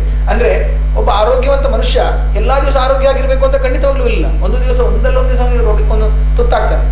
ಆದ್ರಿಂದ ತುಳುನಾಡಿನವರಿಗೆ ನಮ್ಮಲ್ಲಿ ಒಂದು ನಾವು ನಿಜವಾಗ್ಲೂ ನಾವು ಪುಣ್ಯ ಮಾಡಿದ್ದೇವೆ. ಯಾಕೆ ಅಂತ ಹೇಳಿದ್ರೆ ನಮ್ಮ ಪೂರ್ವಜರು ಹೇಳಿದಂತ ಕೆಲವೊಂದು ಈ ಔಷಧಿಯನ್ನು ನಾವು ಅಳವಡಿಸಿಕೊಂಡ್ರೆ ರೋಗನೇ ಬರುವುದಿಲ್ಲ. ಈಗ ನಮ್ಮಲ್ಲಿ ಎಷ್ಟೋ ಜನ ಪೇಷಂಟ್ಗಳು ಹೇಳ್ತಾರೆ, ಡಾಕ್ಟರ್ ನಮಗೆ ಜ್ವರ ಬಂದ್ರೆ ಗೊತ್ತಿಲ್ಲ ಅಂತ ಹೇಳುವಂಥದ್ದು. ನೋಡಿ, ಅವರ ಜೀವನ ಪದ್ಧತಿಯಲ್ಲಿ ನಾವು ಏನಾದರೂ ಒಂದು ಆ ಥರದೊಂದು ಇರಬಹುದು. ಆದ ಕಾರಣ ಈ ಒಂದು ದಿವಸ ಆದರೂ, ಆಟಿಯ ಅಮಾವಾಸ್ಯೆ ದಿವಸ ಆದರೂ ಹಾಲೆಯ ರಸವನ್ನು, ಹಾಲೆ ಮರದ ಕೆತ್ತೆಯ ರಸವನ್ನು ಕುಡಿಯಿರಿ. ಇದರಿಂದಾಗಿ 1 ವರ್ಷ, ನೆಕ್ಸ್ಟ್ 1 ವರ್ಷದವರೆಗೆ, ನೆಕ್ಸ್ಟ್ ಆಷಾಢ ಆಟಿ ತಿಂಗಳವರೆಗೆ ಈ ರೋಗವನ್ನು, ಯಾವುದೇ ರೋಗವನ್ನು ಬರದ ಹಾಗೆ, ಅಥವಾ ನಮ್ಮ ಹೊಟ್ಟೆಯಲ್ಲಿ ಹೇಳಿದಾಗೆ ನೆಕ್ಸ್ಟ್ ಇನ್ನೀಗ ಸೋಣ ತಿಂಗಳು ಬರ್ತದೆ, ಬೇರೆ ಬೇರೆ ತಿಂಗಳು, ಮುಂದಿನ ತಿಂಗಳಲ್ಲಿ ನಾವು ಸರಿ ಹೋಗಿ ಬೇರೆ ಬೇರೆ ಫಂಕ್ಷನ್ ಹೋಗಿ ಸರಿ ತಿಂತೇವೆ. ಇದರಿಂದ ಏನಾಗ್ಬೋದು, ಆಯುರ್ವೇದದಲ್ಲಿ ಇನ್ನೊಂದು ಹೇಳಿದ್ದಾರೆ, ಸರ್ವೇ ರೋಗ ಅಪಿ ಮಂದಾಗ್ನೋ ಅಂತೇಳಿ. ಎಲ್ಲಾ ರೋಗವನ್ನು ಅಗ್ನಿಮಾಂದ್ಯದಿಂದಾಗಿ ರೋಗವನ್ನು ಕಾಣಿಸಿಕೊಳ್ಳುವುದು ಅಂತೇಳಿ. ಈ ತಿಕ್ತರಸವನ್ನು ಕುಡಿದ್ರೆ ಆ ಅಗ್ನಿಮಾಂದ್ಯತೆಯನ್ನು ಕೂಡ ಕಂಟ್ರೋಲ್ ಮಾಡ್ಲಿಕ್ಕೆ ಆಗ್ಬಹುದೇನೋ, ಆ ಥರದ್ದೇನೋ ಒಂದು ಕಾನ್ಸೆಪ್ಟ್ ಇರ್ಲಿಕ್ಕೂ ಸಾಕು. ಆದ ಕಾರಣ ಖಂಡಿತವಾಗ್ಲೂ ಆಟಿ ಅಮಾವಾಸ್ಯೆ ದಿವಸ ಮಾತ್ರ ಅಲ್ಲದೆ ಬೇರೆ ದಿವಸ ಕೂಡ ಕುಡಿಬಹುದು. ಆದ್ರೆ ಯಾರು ಕೂಡ ಸೆಲ್ಫ್ ಮೆಡಿಕೇಶನ್ ಮಾಡ್ಕೊಳ್ಬೇಡಿ. ತಣ್ಣಗೆ ಹೋಗಿ ನಾವೇ ಹೋಗಿ ಕಡಿದು ಅದನ್ನು ಕಷಾಯ ಮಾಡಿ ಕುಡಿಯೋದು ಒಳ್ಳೆಯದಲ್ಲ. ಯಾವ್ದಾದ್ರು ಆಯುರ್ವೇದ ವೈದ್ಯರು ಅದನ್ನು ಸಜೆಸ್ಟ್ ಮಾಡಿದ್ರೆ ಖಂಡಿತವಾಗ್ಲೂ ಕೂಡ ಬೇರೆ ದಿವಸದಲ್ಲಿ ಕೂಡ ಹಾಲೆ ಕೆತ್ತ ಕಷಾಯವನ್ನು ನಾವು ಕುಡಿಬಹುದು. ಆದ್ರೆ ಆಟಿ ಅಮಾವಾಸ್ಯೆ ದಿವಸ ಖಂಡಿತವಾಗ್ಲೂ ಕೂಡ ಎಲ್ಲರೂ, ಆದಷ್ಟು ನಮ್ಮ ತುಳುನಾಡಿನಲ್ಲಿ ಎಲ್ಲರೂ ಕೂಡ ಈ ಹಾಲೆ ಮರದ ಕೆತ್ತೆಯ ಕಷಾಯವನ್ನು ಅಥವಾ ಹಾಲೆ ಕೆತ್ತೆಯ ರಸವನ್ನು ನಾವು ಕುಡಿಬೇಕು. ಈಗ ನೀವು ಹೇಳಿದ್ರಿ ಬೇರೆ ಸಂದರ್ಭಗಳಲ್ಲಿ ಕೂಡ ಇದನ್ನು ಉಪಯೋಗ ಮಾಡಬಹುದು ಹೇಳಿಕೊಂಡು, ಬೇರೆ ಯಾವೆಲ್ಲ ಸಂದರ್ಭಗಳಲ್ಲಿ ಇದು ಉಪಯೋಗಕ್ಕೆ ಬರ್ತದೆ? ಈಗ ಕೇವಲ ಈಗ ನಾವು ಮುಖ್ಯವಾಗಿ ನಾವು ವಿಷಮ ಶೀತ ಜ್ವರ ಅಂತ ಹೇಳಿದ್ರೆ ಎಲ್ಲ ವೈರಸ್ಗೆ ಸಂಬಂಧಪಟ್ಟಂತಹ ಜ್ವರಗಳಲ್ಲಿ ಇದನ್ನು ತುಂಬಾ ಉಪಯೋಗ ಮಾಡಬಹುದು. ಅದೇ ರೀತಿ ಇನ್ನು ನಾವು ಆಯುರ್ವೇದದಲ್ಲಿ ನೋಡುವಾಗ ಅಪಸ್ಮಾರ ಅಂತ ಹೇಳ್ತೇವೆ ನೋಡಿ, ಅಪಸ್ಮಾರ ಅಂತ ಹೇಳ್ತೇವೆ, ಸೀಸರ್ಸ್ ಅಂತ ಹೇಳ್ತೇವೆ, ಫಿಟ್ಸ್ ಅಂತ ಹೇಳ್ತೇವೆ, ಅದರಲ್ಲಿ ಕೂಡ ಅದನ್ನು ಉಪಯೋಗ ಮಾಡಿದಂತಹ ಉಲ್ಲೇಖ ಇದೆ. ಅದೇ ರೀತಿ ಎಲ್ಲ ಚರ್ಮ ಕಾಯಿಲೆಗಳು, ಅದರಲ್ಲಿ ಮುಖ್ಯವಾಗಿ ನಾವೊಂದು ಅರ್ಟಿಕೇರಿ ಅಂತ ಹೇಳ್ತೇವೆ. ಅರ್ಟಿಕೇರಿ ಅಂತ ಹೇಳಿದ್ರೆ ನಿಮಗೆ ಸ್ಕಿನ್ನಲ್ಲಿ ನೋಡಿದ್ರೆ ಏನು ಇರುವುದಿಲ್ಲ, ನೀವೇನಾದ್ರೂ ಒಂದು ಇದು ಮಾಡಿದ್ರೆ ಒಂದು ದೊಡ್ಡ ದಪ್ಪನಾಗಿ ಬರ್ತದೆ ಸ್ಕಿನ್ನಲ್ಲಿ, ಅರ್ಟಿಕೇರಿ ಅಂತ. ಅದನ್ನ ಬಾಡಿಯಲ್ಲಿ ಒಂದು ಹಿಸ್ಟಮಿನ್ ಅಂತ ಇರ್ತದೆ, ಅದು ಜಾಸ್ತಿಯಾಗಿ ಬರುವಂತಹ ಇದು. ಅಂಥ ಕಾಯಿಲೆಗಳಲ್ಲಿ ಕೂಡ ಇದು ಕುಡಿಬಹುದು. ಯಾಕೆಂತ ಹೇಳಿದ್ರೆ ಅದು ಕಹಿ ಯಾವತ್ತು ಸ್ಕಿನ್ ಡಿಸಾರ್ಡರ್ಸ್ಗೆ ಒಂದು ಮದ್ದು ಕಹಿ. ಅದೇ ರೀತಿ ಅಸ್ತಮ ರೋಗ ಅಂದ್ರೆ ಗೊತ್ತಿರ್ಬೋದು, ದಮ್ಮು ಕಟ್ಟುವುದು ಅಂತ ಹೇಳ್ತೇವೆ, ಅಸ್ತಮದ ಕಫದಲ್ಲಿ, ಅದರಲ್ಲಿ ಕೂಡ ಅದನ್ನು ಉಪಯೋಗ ಮಾಡಿದಂತಹ ತುಂಬಾ ಹಿನ್ನೆಲೆ ಇದೆ. ಅದೇ ರೀತಿ ವಾಂತಿ ಭೇದಿ ಅಂತ ಹೇಳ್ತೇವೆ ನಾವು, ಅತಿಸಾರ ಅಂತ ಹೇಳ್ತೇವೆ, ಲೂಸ್ ಮೋಷನ್ ಅಂತ ನಮ್ಮ ಒಂದು ಆಡು ಭಾಷೆಯಲ್ಲಿ ನಾವು ಹೇಳ್ತೇವೆ. ಆ ಅತಿಸಾರದಂತಹ ರೋಗಗಳಲ್ಲಿ ಕೂಡ ಇದು ತುಂಬಾ, ಯಾಕೆಂದ್ರೆ ಅದು ಕೂಡ ಒಂದು ನಮ್ಮ ಹೊಟ್ಟೆ ರೋಗಕ್ಕೆ ಸಂಬಂಧಪಟ್ಟಂತಹ ಕಾಯಿಲೆ. ಅದೇ ರೀತಿ ಇನ್ನೊಂದು ಆಶ್ಚರ್ಯ ಅಂದ್ರೆ ದೀರ್ಘಕಾಲೀನವಾದಂತಹ ಒಂದು ನಾವು ಗ್ಯಾಂಗ್ರೀನ್ ಅಂತ ಹೇಳಿದ್ರೆ ನಾವು ವ್ರಣ ಅಂತ ಹೇಳ್ತೇವೆ. ವ್ರಣ ಅಂತ ಹೇಳಿದ್ರೆ ಒಂದು ಗಾಯ, ದೀರ್ಘಕಾಲೀನ ಗಾಯ. ಈಗ ಫಾರ್ ಎಕ್ಸಾಂಪಲ್ ಡಯಾಬಿಟಿಸ್ನಾಗಿ ಒಂದು ಗಾಯ ಆಗ್ತದೆ, ಒಂದು ಗ್ಯಾಂಗ್ರೀನ್ನ ಮಟ್ಟಕ್ಕೆ ಹೋಗಿರುವುದಿಲ್ಲ, ಆ ಗಾಯ ಡಯಾಬಿಟಿಸ್ ಹೆಚ್ಚು ಇದ್ದ ಕಾರಣ ಅದು ಗುಣ ಆಗುವುದಿಲ್ಲ. ಅಂತಹ ಒಂದು ಸಂದರ್ಭದಲ್ಲಿ ಕೂಡ ಇದನ್ನು ಹಚ್ಚುವುದರ ಮೂಲಕವಾಗಿ ಅದನ್ನು ಕೂಡ ನಾವು ಕಂಟ್ರೋಲ್ ಇಡಬಹುದು. ಈಗ ನಮ್ಮ ಕಾಲೇಜಲ್ಲಿ ಹೇಳ್ತಿದ್ರೆ ಒಂದು ಸ್ಟಡಿ ಆಗ್ತಾ ಇದೆ, ಆ ಒಂದು ಈ ಸಪ್ತಚ್ಛದ ಅಂತ ಹೇಳ್ತೇವೆ. ಈ ಸಪ್ತಚ್ಛದ ಅಂತ ಹೇಳಿದ್ರೆ ಸಪ್ತಪರ್ಣ, ಇದರಿಂದ ಒಂದು ಕ್ಷಾರವನ್ನು ಪ್ರಿಪೇರ್ ಮಾಡ್ತೇವೆ. ಅಂದ್ರೆ ಒಂದು ಅದನ್ನು ಮದ್ದನ್ನು ಪ್ರಿಪೇರ್ ಮಾಡಿ ಒಂದು ಭಸ್ಮದಾಗೆ ಪ್ರಿಪೇರ್ ಮಾಡ್ತೇವೆ. ಅದನ್ನು ನಾವು ಒಂದು ಅಲ್ಸರ್ಗಳಿಗೆ ನಾವು ಹಚ್ಚುವುದರ ಮೂಲಕವಾಗಿ ಅದನ್ನು ನಾವು ಸ್ಟಡಿ ಇಟ್ಟುಕೊಂಡಿದ್ದೇವೆ. ಅದಕ್ಕೆ ಕೂಡ ಒಂದು ರೆಫರೆನ್ಸ್ ಇದೆ, ಅದನ್ನು ನಾವು ಇಟ್ಟುಕೊಂಡಿದ್ದೇವೆ. ಅದೇ ರೀತಿ ಸಪ್ತಚ್ಛದಾದಿ ಕಷಾಯ ಅಂತ ಉಂಟು. ಈ ಬಾಯಿಯ ಒಳಗೆ ಇರುವಂತಹ ಸಂಬಂಧ ಕಾಯಿಲೆಗಳು, ಬಾಯಿ ಸ್ಮೆಲ್ ಬರುವಂಥದ್ದು ಇರ್ಬೋದು, ಬಾಯಲ್ಲಿ ಅಲ್ಸರ್ ಬರುವಂಥದ್ದು ಇರ್ಬೋದು, ಅದೇ ರೀತಿ ಹಲ್ಲಿನ ತೊಂದರೆಗಳಿರ್ಬೋದು. ಯಾವ ತೊಂದರೆಗಳಿಗೆ ಬಾಯಿಯಲ್ಲಿ ಮದ್ದನ್ನು ಹಾಕಿ ನಾವು ಎಂತ ಅದು ಹೇಳುದು, ನಾವು ಗಂಡೂಷ ಅಂತ ಹೇಳ್ತೇವೆ ನಮ್ಮ ಆಯುರ್ವೇದಿಕಲ್ಲಿ, ಬಾಯಿಯಲ್ಲಿ ಬಾಯಿ ಮುಕ್ಕಳಿಸುವುದು. ಹಾಗೆ ಸಪ್ತಚ್ಛದಾದಿ ಕಷಾಯದಿಂದ ಬಾಯಿಯನ್ನು ಮುಕ್ಕಳಿಸಿದರೆ ಬಾಯಿಗೆ ಸಂಬಂಧಪಟ್ಟ, ಒಸಡಿಗೆ ಸಂಬಂಧಪಟ್ಟ, ಹಲ್ಲಿಗೆ ಸಂಬಂಧಪಟ್ಟ, ಹಾಗೆ ನಾವು ಟಾನ್ಸಿಲ್ ಇರ್ಬೋದು, ಎಲ್ಲದಕ್ಕೂ ಸಂಬಂಧಪಟ್ಟಂತಹ ಕಾಯಿಲೆಗಳನ್ನು ನಾವು ನಿವಾರಣೆ ಮಾಡಬಹುದು. ಕೇವಲ ಇದು ಒಂದು ಅಮಾವಾಸ್ಯೆ ದಿವಸ ಅಂತ ಹೇಳುದು ಒಳ್ಳೆಯದು, ಅದು ಯಾಕೆಂತ ಹೇಳಿದ್ರೆ ಅದು ಕಡ್ಡಾಯವಾಗಿ ಕುಡಿಬೇಕು. ಬೇರೆ ರೀತಿಯ ಪ್ರಿಪರೇಷನ್ಗಳಲ್ಲಿ ಕೂಡ ಇದರ ಪಾತ್ರ ತುಂಬಾ ಹಿರಿದಾದಾಗಿದೆ. ಡಾಕ್ಟರ್ ಈ ಬಗ್ಗೆ ಏನಾದರೂ ಹೇಳ್ತೀರಾ? ಹೌದು, ನೋಡಿ, ಇದು ನಾವು ಡಾಕ್ಟರ್ ಹೇಳಿದಾಗೆ ನಾವು ಬೇರೆ ನಾವು ಪೇಷಂಟ್ಸ್ಗಳಿಗೆ ಕೂಡ ನಾವು ಇದನ್ನು ನೋಡಿದ್ದೇವೆ. ನಾವು ನನ್ನ ಪ್ರಾಕ್ಟಿಕಲ್ ಎಕ್ಸ್ಪೀರಿಯನ್ಸ್ ಹೇಳೋದಿದ್ರೆ, ಒಂದು ಚಿಕ್ಕ ಮಗುವಿಗೆ ನಾನು ಇತ್ತೀಚೆಗೆ ನನಗೆ ಟ್ರೀಟ್ಮೆಂಟ್ ಮಾಡ್ತಾ ಇದ್ದೇನೆ. ನಾನು ಇದನ್ನು ಸಪ್ತಪರ್ಣ ಕಷಾಯವನ್ನು ಇದನ್ನು ಅವರಿಗೆ ಮಾಡ್ಲಿಕ್ಕೆ ಹೇಳಿದೆ. ನಾನು ಮನೆಯಲ್ಲಿ ಅವರಿಗೆ ನಮ್ಮ ಊರಲ್ಲಿ ಸಿಗುವಂಥ ಈ ಹಾಲೆ ಮರದ ಏನು ಕೆತ್ತ ಇದೆ ಅದನ್ನು ತಕ್ಕೊಂಡು ಒಣಗಿಸಿ ಅದರದ್ದೊಂದು ಕಷಾಯ ಮಾಡಿ ಮನೆಯಲ್ಲಿ ಒಂದು ಕಾಲು ಗ್ಲಾಸ್, ಬೆಳಿಗ್ಗೆ ಒಂದು ಕಾಲು ಗ್ಲಾಸ್ ಅಷ್ಟು, ಸಾಯಂಕಾಲ ಒಂದು ಕಾಲು ಗ್ಲಾಸ್ ಅಷ್ಟು ಮಾಡಿ ದಿನನಿತ್ಯ ಕುಡಿಲಿಕ್ಕೆ ಹೇಳಿದ್ದೇವೆ. ಆ ಮಗುವಿಗೆ ಮೂತ್ರದಲ್ಲಿ ಈ ಪ್ರೋಟೀನ್ ಹೋಗುವಂತಹ ತೊಂದರೆ, ಆಲ್ಬ್ಯೂಮಿನ್ ಅಂತ ತೊಂದರೆ ತುಂಬಾ ಜಾಸ್ತಿ ಇತ್ತು. ದಿನನಿತ್ಯ ಮಗು ಸ್ಟಿರಾಯ್ಡ್ ತಿಂತಾ ಇತ್ತು, 5 mg ಅಷ್ಟೊಂದು ಸ್ಟಿರಾಯ್ಡ್ ಅನ್ನು ಸೇವನೆ ಮಾಡ್ತಾ ಇತ್ತು. ಈಗ ಅದು ಮಾಡಿ ನಾವು ಈ ಔಷಧಿಯನ್ನು ಕೊಟ್ಟು ಸಾಧಾರಣ 1-1.5 ತಿಂಗಳಲ್ಲಿ ಆ ಸ್ಟಿರಾಯ್ಡ್ ಅನ್ನು ನಾವು ನಿಧಾನಕ್ಕೆ ಒಂದು ಕಮ್ಮಿ ಮಾಡ್ತಾ ಬರ್ತಾ ಇದ್ದೇವೆ. ಸಡನ್ ಆಗಿ ನಮಗೆ ಕಮ್ಮಿ ಮಾಡ್ಲಿಕ್ಕೆ ಆಗ್ತಾ ಇಲ್ಲ. ನಿಧಾನಕ್ಕೆ ನಾವು 5 mg ಇರುವಂತ 2.5 mg ಮಾಡಿ 2 ದಿವಸಕ್ಕೊಮ್ಮೆ ಕೊಡುವಂತಹದ್ದು ಸ್ಟಿರಾಯ್ಡ್ ಕೊಟ್ಟು ಅದರೊಟ್ಟಿಗೆ ಆಯುರ್ವೇದ ಕಷಾಯವನ್ನು ನಾವು ಅವರಿಗೆ ಮಾಡಿ ಕೊಡಲಿಕ್ಕೆ ಹೇಳ್ತಾ ಇದ್ದೇವೆ. ಅದೇ ರೀತಿ ಸೀರಮ್ ಕ್ರಿಯಾಟಿನಿನ್, ಡಾಕ್ಟರ್ ಹೇಳ್ತಾ ಇದ್ದಾರೆ, ಸೀರಮ್ ಕ್ರಿಯಾಟಿನಿನ್ ಅಂತ ಹೇಳುವಂಥದ್ದು. ಈ ಕ್ರಿಯಾಟಿನಿನ್ ಅಂತ ಹೇಳುವಂಥ ಅಂಶ ಕಿಡ್ನಿಯ ತೊಂದರೆಗಳಿಂದ ಕಾಣಿಸ್ಕೊಳ್ತದೆ. ನನ್ನೊಬ್ಬರು ಪೇಷಂಟಿಗೆ 3.4 ಸೀರಮ್ ಕ್ರಿಯಾಟಿನಿನ್ ಇತ್ತು. ಅದು ಸ್ವಲ್ಪ ವೈದ್ಯಕೀಯ ಪದ್ಧತಿಯಲ್ಲಿ ಸ್ವಲ್ಪ ಜಾಸ್ತಿ ಅಂತ ಹೇಳ್ತಾರೆ. ಸೊ ಇದು ಈಗ ನಾರ್ಮಲ್ಗೆ ಬಂದಿದೆ, 1.4 ಅಲ್ಲಿದೆ. ಈಗ ಅವರಿಗೆ ಕಷಾಯ ನಿಲ್ಲಿಸಿ ಸಾಧಾರಣ 1.5 ತಿಂಗಳಿಂದ 2 ತಿಂಗಳಷ್ಟು ಆಯಿತು. ಇನ್ನೂ ಕೂಡ ಆ ಪೇಷಂಟ್ ಕರೆಕ್ಟಾಗಿ ಆಹಾರ ಪದ್ಧತಿಯನ್ನು ತುಂಬ ಚೆನ್ನಾಗಿ ಆಯುರ್ವೇದ ಪ್ರಕಾರವನ್ನೇ ಆಹಾರ ಪದ್ಧತಿಯನ್ನು ಮಾಡ್ತಾ ಇದ್ದಾರೆ. ಆದರೆ ಯಾವುದೇ ರೀತಿಯ ಮೆಡಿಸಿನ್ಸ್ ಅವರಿಗೆ ಈಗ ಇಲ್ಲ. ಸೊ ಆದ ಕಾರಣ ಖಂಡಿತವಾಗ್ಲೂ ಕೂಡ ಈ ಸಪ್ತಪರ್ಣ ಕಷಾಯ ಅಂತ ಏನು ಹೇಳ್ತೀವಿ, ಹಾಲೆಕೆತ್ತೆ ಕಷಾಯವನ್ನು, ಹಾಲೆಕೆತ್ತೆ ರಸವನ್ನು ನಾವು ಬೇರೆ ಬೇರೆ ರೋಗಗಳಲ್ಲಿ ನಾವು ಕೊಟ್ಟು ನಮಗೆ ಅದನ್ನು ಗುಣಪಡಿಸಲಿಕ್ಕಾಗುವಂಥದ್ದು ನಾವು ದೃಷ್ಟಾಂತವಾಗಿ ನಾವು ನೋಡಿದಂಥ ವಿಷಯಗಳು. ಸೊ ಖಂಡಿತವಾಗ್ಲೂ ಬೇರೆ ರೋಗಗಳಿಗೆ ಕೂಡ ನಮಗೆ ಈ ಸಪ್ತಪರ್ಣ ಕಷಾಯವನ್ನು ನಮಗೆ ಅಥವಾ ಹಾಲೆಕೆತ್ತೆ ಕಷಾಯವನ್ನು ನಮಗೆ ಕೊಡಲಿಕ್ಕೆ ಸಾಧ್ಯ ಆಗ್ತದೆ.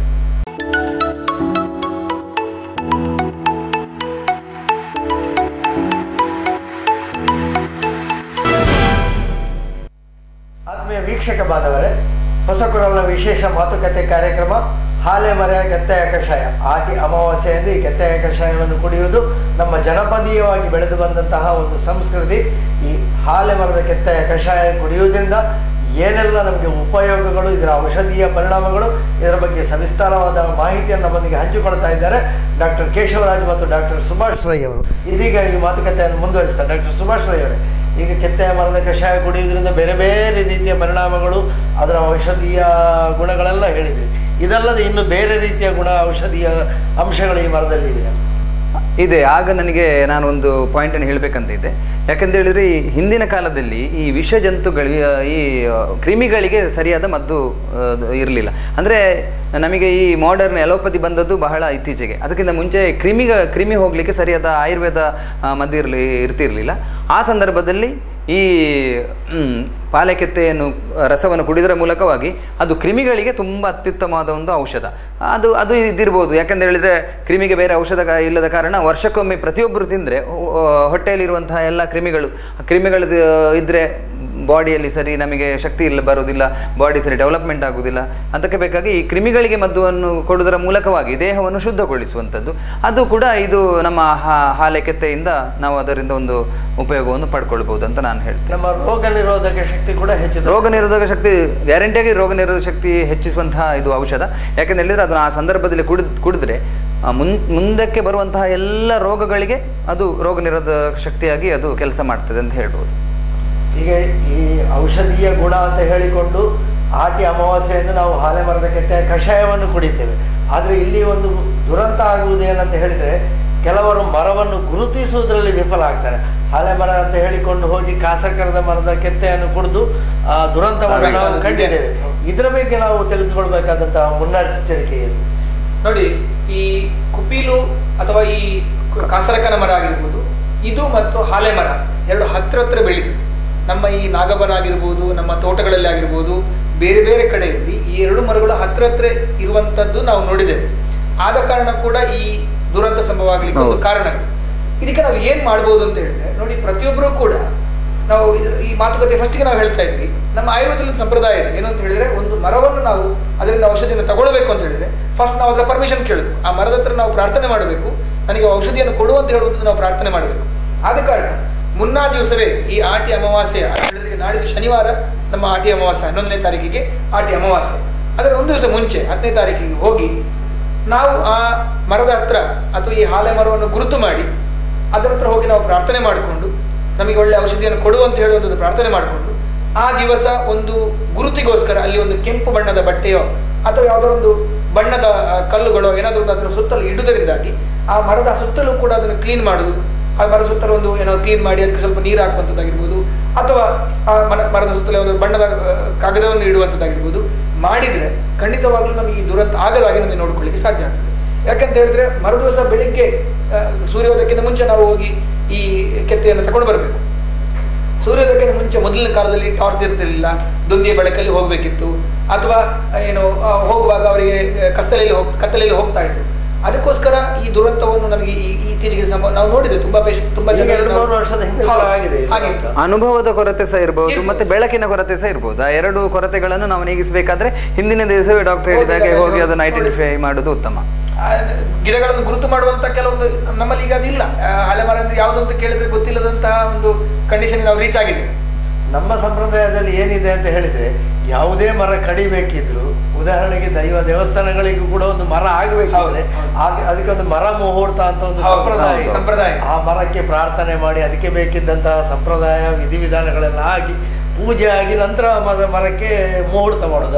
ಕೂಡ ಎಷ್ಟೋ ಸಲ ಹೇಳಿದ್ದಾರೆ, ಏನಂದ್ರೆ ಒಂದು ಗಿಡದಿಂದ ಒಂದು ಗಿಡವನ್ನು ತೆಗಿಬೇಕು ಅಂತ ಹೇಳಿದ್ರೆ ಪೂರ್ವ ದಿಕ್ಕಿಗೆ ಮುಖ ಮಾಡಿ ನಿಂತುಕೊಂಡು ಆ ಗಿಡವನ್ನು ಪ್ರಾರ್ಥನೆ ಮಾಡಿಕೊಂಡು ಆ ಗಿಡವನ್ನು ತಗೊಳ್ಬೇಕು ಅಂತ ಹೇಳೋದು ಆಯುರ್ವೇದದಲ್ಲಿ ಬಹಳ ಚೆನ್ನಾಗಿ ಹೇಳಿದ್ದಾರೆ. ಅದನ್ನು ನಾವು ಫಾಲೋ ಮಾಡಿದ್ರೆ ನೋಡಿ, ಅದು ಕೂಡ ನೋಡಿ ಸೈಂಟಿಫಿಕ್ ಆಗಿ ಹೇಗೆ ಆಗಿರ್ಬೋದು ಅಂತ ಹೇಳಿದ್ರೆ ಮೊದಲಿನ ಕಾಲದಲ್ಲಿ ಹೇಳಿದ್ರು. ಯಾಕೆ ಅಂತ ಹೇಳಿದ್ರೆ ಆ ಗಿಡವನ್ನು ಗುರುತು ಮಾಡ್ಲಿಕ್ಕೋಸ್ಕರ ಆಗಿರ್ಲಿಕ್ಕೂ ಸಾಕು. ಎಲ್ಲದಕ್ಕೂ ಕೂಡ ನಾವು ಆಗ ನಾವು ಹೇಳ್ತಾ ಇದ್ವಿ ಮೂಢನಂಬಿಕೆನೋ ಮೂಲನಂಬಿಕೆನೋ ಅಂತ ಹೇಳುವಂಥದ್ದು. ಎಲ್ಲದಕ್ಕೂ ಒಂದು ಸೈಂಟಿಫಿಕ್ ರೀಸನ್ ಇದ್ದೇ ಇದೆ. ಆದರೆ ಅದನ್ನು ನಾವು ತಿಳ್ಕೊಳ್ಳುವಂಥದ್ದು, ಆ ನಾಲೆಜ್ ಅನ್ನು ತಿಳ್ಕೊಳ್ಳುವಂಥದ್ದು ಅಷ್ಟು ಬುದ್ಧಿ ನಮ್ಮಲ್ಲಿ ಇಲ್ಲದಾಗಿ ಹೋಗಿದೆ. ಅದು ನಮ್ಮ ತಪ್ಪು. ನಮ್ಮ ಹಿಂದಿನವರು ಎಷ್ಟು ಬುದ್ಧಿವಂತರ ಹೇಳಿದ್ರೆ ಪ್ರತಿಯೊಂದಕ್ಕೆ ಯಾವುದಾದ್ರೂ ಒಂದು ರೀತಿಯಲ್ಲಿ ಸಂಬಂಧವನ್ನು ಬೆಳೆಸಿ ಹಾಕಿ ಮುಂಚಿನ ದಿವಸ ಹೋಗಿ ಮರಕ್ಕೆ ಕೈ ಮುಗಿಬೇಕಂತ ಹೇಳುದು. ಯಾಕೆ ಹೇಳುದಂತ ಅದರ ಹಿಂದಿನ ಅರ್ಥ ಮರವನ್ನು ಸರಿಯಾಗಿ ಗುರುತಿಸಬೇಕು. ಆ ಮರ ಎಲ್ಲಿದೆ, ಆ ಮರದ ಹತ್ರ ಬೇರೆ ಯಾವ ಮರ ಇದೆಯೋ ಎಲ್ಲವಾಗಿ ವಾತಾವರಣವನ್ನು. ಯಾಕೆಂದ್ರೆ ಮರಣ ದಿವಸ ಬೆಳಿಗ್ಗೆ ಕತ್ಲಲ್ಲಿ ಹೋಗಿ ಸಂಪ್ರದಾಯ ಹೇಗೆ ಅಂತ ಹೇಳಿದ್ರೆ ಕತ್ಲಲ್ಲಿ ಬೆಳಕು ಕೂಡ ಇರಬಾರ್ದು ಅಂತ ಹೇಳ್ತಾರೆ. ಹೇಳ್ತಾರೆ ಅಂತಹ ರೀತಿಯಲ್ಲಿ ಈ ರೀತಿಯ ಒಂದು ಮುನ್ನೆಚ್ಚರಿಕೆಯನ್ನು ಅವರು ವಹಿಸಿದ್ರು ಅಂತ ನಾವು ಹೇಳ್ಬೋದು. ಈಗ ಅಂತೂ ಈಗ ಈ ರೀತಿಯಾಗಿ ಅದರ ಮರದ ಕೆತ್ತೆ ತೆಗೆಯುವುದರಿಂದ ಮರ ಒಂದು ರೀತಿಯಲ್ಲಿ ತೊಗಟೆಯನ್ನು ಕಳ್ಕೊಳ್ತಾ ಹೋಗ್ತದೆ. ಇದರಿಂದಾಗಿ ಮರಕ್ಕೆ ಅಪಾಯ ಆಗದಿದ್ರೆ ಮರವನ್ನು ಹೇಗೆ ರಕ್ಷಿಸಬಹುದು? ನೋಡಿ, ಈಗ ಏನಾಗಿದೆ ಅಂದ್ರೆ ಈ ನಮ್ಮಲ್ಲಿ ಈ ಹಾಲೆ ಮರ ಅಂತ ಹೇಳುವಂಥದ್ದು ಬಹಳ ವಿರಳ ಆಗ್ತಾ ಇದೆ. ಮಂಗಳೂರಲ್ಲಿ ಸಾಧಾರಣ ನಾನು ನೋಡಿದ ಮಟ್ಟಿಗೆ ಒಂದು DC ಆಫೀಸ್ ಹತ್ರ ಒಂದು 4-5 ಮರಗಳು, ಅದೇ ರೀತಿ ಟೌನ್ ಹಾಲ್ ನಮ್ಮ ಟಾಗೋರ್ ಪಾರ್ಕಿನ ಪಕ್ಕದಲ್ಲಿ 1-2 ಮರಗಳು, ಅದೇ ರೀತಿ ಮಂಗಳೂರಿನ ಹೊರಭಾಗದಲ್ಲಿ 1-2 ಮರಗಳು ನಾವು ನೋಡಿದ್ದೇವೆ. ಆದರೆ ಬೇರೆ ಎಲ್ಲಿ ಕೂಡ ನಮಗೆ ಈ ಹಾಲೆ ಮರವನ್ನು ನಮಗೆ ನೋಡ್ಲಿಕ್ಕೆ ಸಿಗ್ತಾ ಇಲ್ಲ. ಇನ್ನು ನಾವು ಹೀಗೆ ಹೋಗ್ತಾ ಹೋಗ್ತಾ ಇನ್ನೊಂದು 40 ವರ್ಷ ಆಗುವಾಗ ಹಾಲೆ ಮರ ಅಂತ ಹೇಳೋದು ಇರ್ಲಿಕ್ಕಿಲ್ಲ. ಆದ ಕಾರಣ ನಾವು ಆ ಮರವನ್ನು ನಾವು ಎಷ್ಟು ಯೂಸ್ ಮಾಡ್ತೇವೆ ಅಷ್ಟೇ ಅದನ್ನು ರಕ್ಷಣೆ ಮಾಡಬೇಕಾದ್ದು ಕೂಡ ನಮ್ಮೊಂದು ಕರ್ತವ್ಯ ಆಗಿರ್ತದೆ. ಇಲ್ಲಿ ನಮಗೆ ಆಯುರ್ವೇದದಲ್ಲಿ ಹೇಳಿದ್ದಾರೆ, ಆಯುರ್ವೇದ ಡಾಕ್ಟರ್ಗಳು ನಮ್ಮ ದೊಡ್ಡ ನಾವು ಈ ಗಿಡವನ್ನು ಹಾಳು ಮಾಡ್ಲಿಕ್ಕೆ ಇರೋದು ಆಯುರ್ವೇದ ಡಾಕ್ಟರ್ಗಳು. ಯಾಕಂದ್ರೆ ಔಷಧಿಗೋಸ್ಕರ ನಾವು ಎಷ್ಟೋ ಗಿಡಗಳನ್ನು ನಾವು ಸಾಯಿಸ್ತೇವೆ, ಅದನ್ನು ನಾವು ಪ್ರೊಟೆಕ್ಟ್ ಮಾಡಬೇಕಾದ್ದು ಕೂಡ ನಮ್ಮ ಕರ್ತವ್ಯ ಆಗಿರ್ತದೆ. ಹೇಗೆ ನಾವು ಈ ಎಸ್ಪೆಷಲಿ ಹಾಲೆ ಮರವನ್ನು ನಾವು ಹೇಗೆ ಪ್ರೊಟೆಕ್ಟ್ ಮಾಡ್ಬೋದು ಅಂತ ಹೇಳಿದ್ರೆ, ಈಗ ಎಲ್ಲರೂ ಹೋಗಿ ಹಾಲೆ ಕೆತ್ತೆಗೋಸ್ಕರ ಕೆತ್ತೆ ತೆಗಿತೀವಿ. ದಯವಿಟ್ಟು ಮರುದಿವಸ ಒಂದು ಒಳ್ಳೆ ಕಪ್ಪು ಮಣ್ಣು ತಕೊಳ್ಳಿ, ಅದಕ್ಕೆ ಸ್ವಲ್ಪ ನೀರು ಚೆನ್ನಾಗಿ ಮಿಕ್ಸ್ ಮಾಡಿಕೊಂಡು ಅಥವಾ ಗೊಬ್ಬರ, ಒಂದು ದನದ ಹಟ್ಟಿ ಗೊಬ್ಬರ ಮಿಕ್ಸ್ ಮಾಡಿಕೊಂಡು ಅದನ್ನು ಈ ಕೆತ್ತಿದ ಭಾಗದಲ್ಲಿ ಹೋಗಿ ಚೆನ್ನಾಗಿ ಅದನ್ನು ಹಚ್ಚಿ ಒಣಗಲಿಕ್ಕೆ ಬಿಟ್ರೆ ಅದು ಮುಂದಿನ ವರ್ಷಕ್ಕೂ ಒಳ್ಳೆ ರೀತಿಯಲ್ಲಿ ಬೆಳೀತಾ ಇರ್ತದೆ. ಅದು ಸಾಯದೆ ಅದು ಪ್ರೊಟೆಕ್ಟ್ ಆಗ್ತಾ ಇರ್ತದೆ. ಇನ್ನೊಂದು ಏನಂತ ಹೇಳಿದ್ರೆ, ಹಾಲೆ ಕೆತ್ತೆಯನ್ನು ಕೆತ್ತುವಾಗ ಆದಷ್ಟು ಮೇಲ್ಭಾಗದಲ್ಲಿ ಹೋಗಿ ಅದನ್ನು ಕೆತ್ತೆಯನ್ನು ತೆಗೀರಿ. ಅದೇ ರೀತಿ ಸುತ್ತಲೂ ಮರದ ಸುತ್ತಲೂ ಕೆತ್ತೆಯನ್ನು ಕೆತ್ತುವಂಥದ್ದು ಮಾಡಬೇಡಿ. ಒಂದೇ ಭಾಗದಲ್ಲಿ ಕೆತ್ತೆಯನ್ನು ಕೆತ್ತಿ ಕಳೆದ ವರ್ಷ ಕೆತ್ತಿದಂತಹ ಭಾಗದಲ್ಲಿ ಕೆತ್ತೆಯನ್ನು ತಕೊಂಡ್ರೆ ಅದರಲ್ಲಿ ಔಷಧಿ ಗುಣ ಇರುವುದಿಲ್ಲ. ಇನ್ನೊಂದು ಭಾಗದಲ್ಲಿ ಕೆತ್ತೆಯನ್ನು ಕೆತ್ತುಕೊಳ್ಳಿ. ಅದೇ ರೀತಿ ಉಳಿದ ಭಾಗಕ್ಕೆ ಪೂರ್ತಿಯಾಗಿ ಈ ಮಣ್ಣನ್ನು ಹಚ್ಚಿಬಿಟ್ರೆ ಅದು ಮುಂದಿನ ವರ್ಷಕ್ಕಾದ್ರೂ ಕೂಡ ಗಿಡ ಉಳಿತದೆ ಅಂತ ಹೇಳುವಂಥದ್ದು ನನ್ನ ಭಾವನೆ. ಒಂದು ರೀತಿಯಲ್ಲಿ ನಮಗೆ ಗಾಯಗಳಾದಾಗ ನಾವು ಅದಕ್ಕೆ ಮುಲಾಮು ಹಚ್ಚಿದ್ರೆ ಮರಕ್ಕೂ ಕೂಡ ಅದೊಂದು ಗಾಯನೇ. ಮರಕ್ಕೂ ನಾವು ತೊಂದರೆಯನ್ನೇ ಕೊಡ್ತಾ ಇರುವಂತ. ಮರಕ್ಕೂ ಕೂಡ ಜೀವ ಇದೆ ಅಂತ ನಾವು ತಿಳ್ಕೊಂಡಿದ್ದೇವೆ. ಅದು ವೈಜ್ಞಾನಿಕವಾಗಿಯೂ ಸತ್ಯ. ಆ ಮರವನ್ನು ರಕ್ಷಿಸಬೇಕಿದ್ರೆ ಈ ರೀತಿಯ ಕ್ರಮ ಮಾಡಬೇಕು. ಈಗ ಕೆತ್ತೆಯ ಕಷಾಯ ಕುಡಿದ ನಂತರ ಡಾಕ್ಟರ್ ಸುಭಾಷ್ ಅವರೇ, ಸಾಧಾರಣವಾಗಿ ನಮ್ಮ ನಂಬಿಕೆಗಳು ಹೇಗೆ ಅಂತ ಹೇಳಿದ್ರೆ ಒಂದಕ್ಕೊಂದು ಪೂರಕವಾಗಿರ್ತದೆ. ಕೆತ್ತೆಯ ಕಷಾಯ ಬೆಳಿಗ್ಗೆ ಬರೀ ಹೊಟ್ಟೆಯಲ್ಲಿ ಕುಡಿದ್ರೆ ಮತ್ತೆ ಮೆಂತೆ ಗಂಜಿ ಕುಡಿಯುವುದು ಅಥವಾ ತೆಂಗಿನಕಾಯಿಯ ಗಂಜಿ ತಿನ್ನಬೇಕು, ಊಟ ಮಾಡಬೇಕು ಹೇಳಿ ಒಂದು ಸಂಪ್ರದಾಯ ಇದೆ. ಇದರ ಹಿಂದಿರುವ ಸತ್ಯ ಏನು? ಯಾಕೆಂತ ಹೇಳಿದ್ರೆ ಈ ನಮ್ಮ ಈ ಸಪ್ತಪರ್ಣದ ಕಷಾಯ ಏನು ಹೇಳ್ತೇವೆ, ಅದರ ರಸ ಏನು ಹೇಳಿದ್ರೆ ಅದು ತುಂಬ ಒಂದು ಉಷ್ಣ. ಅದು ಉಷ್ಣ ಅಂತ ಹೇಳಿದ್ರೆ ಅದಕ್ಕೆ ನಾವು ಈಗ ಆಯುರ್ವೇದಿಕಲ್ಲಿ ಅಂತ ಹೇಳಿದ್ರೆ ಅದರ ರಸ ಅಂತ ಹೇಳಿದ್ರೆ ಅದರ ಟೇಸ್ಟ್ ಅದು ತಿಕ್ತ ಅಂತ ಹೇಳಿದ್ರೆ ಕಹಿ. ಅದರ ಗುಣಗಳಲ್ಲಿ ಅದು ತುಂಬ ಉಷ್ಣ. ಅದು ಆ ಉಷ್ಣವನ್ನು ಕುಡಿದ ನಂತರ ಅದನ್ನು ನಾವು ಸಮತೋಲನದಲ್ಲಿ ಇಟ್ಕೊಳ್ಬೇಕಲ್ಲ, ಅದಕ್ಕೆ ನಾವು ಶೀತ ಪ್ರಧಾನವಾದಂತಹ ಒಂದು ಔಷಧಿಗಳಿರ್ಬೋದು, ಆಹಾರಗಳನ್ನು ಸೇವಿಸಿದರೆ ಅದನ್ನು ಸಮತೋಲನದಲ್ಲಿ ಇಟ್ಕೊಳ್ಬೋದು. ಈಗ ನಾವು ಮೆಂತೆ ಗಂಜಿ ಅಂತ ಹೇಳ್ತೇವೆ, ನೀವು ಮೆಂತೆ ಗಂಜಿ ಇರ್ಬೋದು, ಹಾಗೆ ತೆಂಗಿನಕಾಯಿ ಗಂಜಿ ಇರ್ಬೋದು, ಇದಕ್ಕೆ ಒಪೋಸಿಟ್ ಆಗಿ ಕೆಲಸ ಮಾಡ್ತದೆ. ಅಂದರೆ ಅದಕ್ಕೆ ಉಷ್ಣಕ್ಕೆ ಶೀತವಾಗಿ ಕೆಲಸ ಮಾಡುವುದರಿಂದ ದೇಹದಲ್ಲಿ ಕೂಡ ಸಮತೋಲನವನ್ನು ನಾವು ಕಂಡುಹಿಡಿಬಹುದು ಅಂತ ನಾನು ಹೇಳ್ತೇನೆ. ಕೇವಲ ಅಷ್ಟೇ ಅಥವಾ ಅದರಲ್ಲಿ ಪೌಷ್ಟಿಕಾಂಶಗಳೇನಾದರೂ? ಪೌಷ್ಟಿಕಾಂಶಗಳು ಅದರಲ್ಲಿ ಇದೆ, ಮೆಂತೆಯಲ್ಲಿ ಕೂಡ ಮತ್ತೆ ಇದರಲ್ಲಿ ಕೂಡ ಪೌಷ್ಟಿಕಾಂಶಗಳಿದೆ. ಆದರೆ ನಮ್ಮ ಮುಖ್ಯ ಉದ್ದೇಶ ಅಂತ ಹೇಳಿದ್ರೆ ಒಂದು ಉಷ್ಣವನ್ನು ತಗೊಂಡ್ರೆ ಮತ್ತು ಶೀತವನ್ನು ತೆಗೆದುಕೊಳ್ಳುವುದರ ಮೂಲಕವಾಗಿ ಅದನ್ನೊಂದು ಕಾಂಪನ್ಸೇಟರಿ ಮೆಕ್ಯಾನಿಸಮ್, ಸಮತೋಲನವಾಗಿ ನಾವು ಇಟ್ಕೊಳ್ಳುವಂತಹ ಒಂದು ಇದು ಕ್ರಮ. ನೀವೇನು ಹೇಳ್ತೀರಿ ಡಾಕ್ಟರ್? ಖಂಡಿತವಾಗಿ ಇದು ಆಯುರ್ವೇದದಲ್ಲಿ ಕೂಡ ಬಹಳ ಚೆನ್ನಾಗಿ ಇದನ್ನು ಹೇಳಿದ್ದಾರೆ. ಆಹಾರದ ಸಮತೋಲನವನ್ನು ಹೇಗೆ ಕಾಪಾಡಿಕೊಳ್ಬೇಕು. ಇನ್ನೊಂದು ಏನು ಹೇಳಿದ್ದಾರೆ ಅಂತ ಹೇಳಿದ್ರೆ, ನೋಡಿ, ಆಹಾರದಲ್ಲಿ ಷಡ್ರಸಯುಕ್ತ ಆಹಾರ ಅಂತ ಹೇಳಿದನು. 6 ರಸಗಳು, ಮಧುರಾಮ್ಲ, ಲವಣ, ಕಡುತಿಕ್ತ, ಕಷಾಯಕ ಅಂತ ಹೇಳುವಂತ 6 ರಸಗಳನ್ನು ನಮ್ಮ ಆಯುರ್ವೇದದಲ್ಲಿ ನಾವು ಹೇಳಿದ್ದೇವೆ. ಆದ ಕಾರಣ ಇದು ತಿಕ್ತರಸ ಪ್ರಧಾನವಾದ ಕಾರಣ ಈ ಮೆತ್ತೆ ಗಂಜಿಯಲ್ಲಿ ಅದು ಕಹಿ ಇರ್ತದೆ, ಸಿಹಿ ಇರ್ತದೆ, ಎಲ್ಲ ಹಾಕ್ತೇವೆ. ಅದೇ ರೀತಿ ಬೇರೆ ಬೇರೆ ಎಲ್ಲ ರಸವನ್ನು ಹಾಕಿ ನಾವು ಒಂದು ಕುಡಿಯುವಂತಹ ಅಥವಾ ತಿನ್ನುವಂತಹ ಒಂದು ಪದ್ಧತಿ. ಆದ ಕಾರಣ ಎಲ್ಲ ರಸವನ್ನು ಮಿಕ್ಸ್ ಆಗಿರ್ಲಿಕ್ಕೂ ಸಾಕು.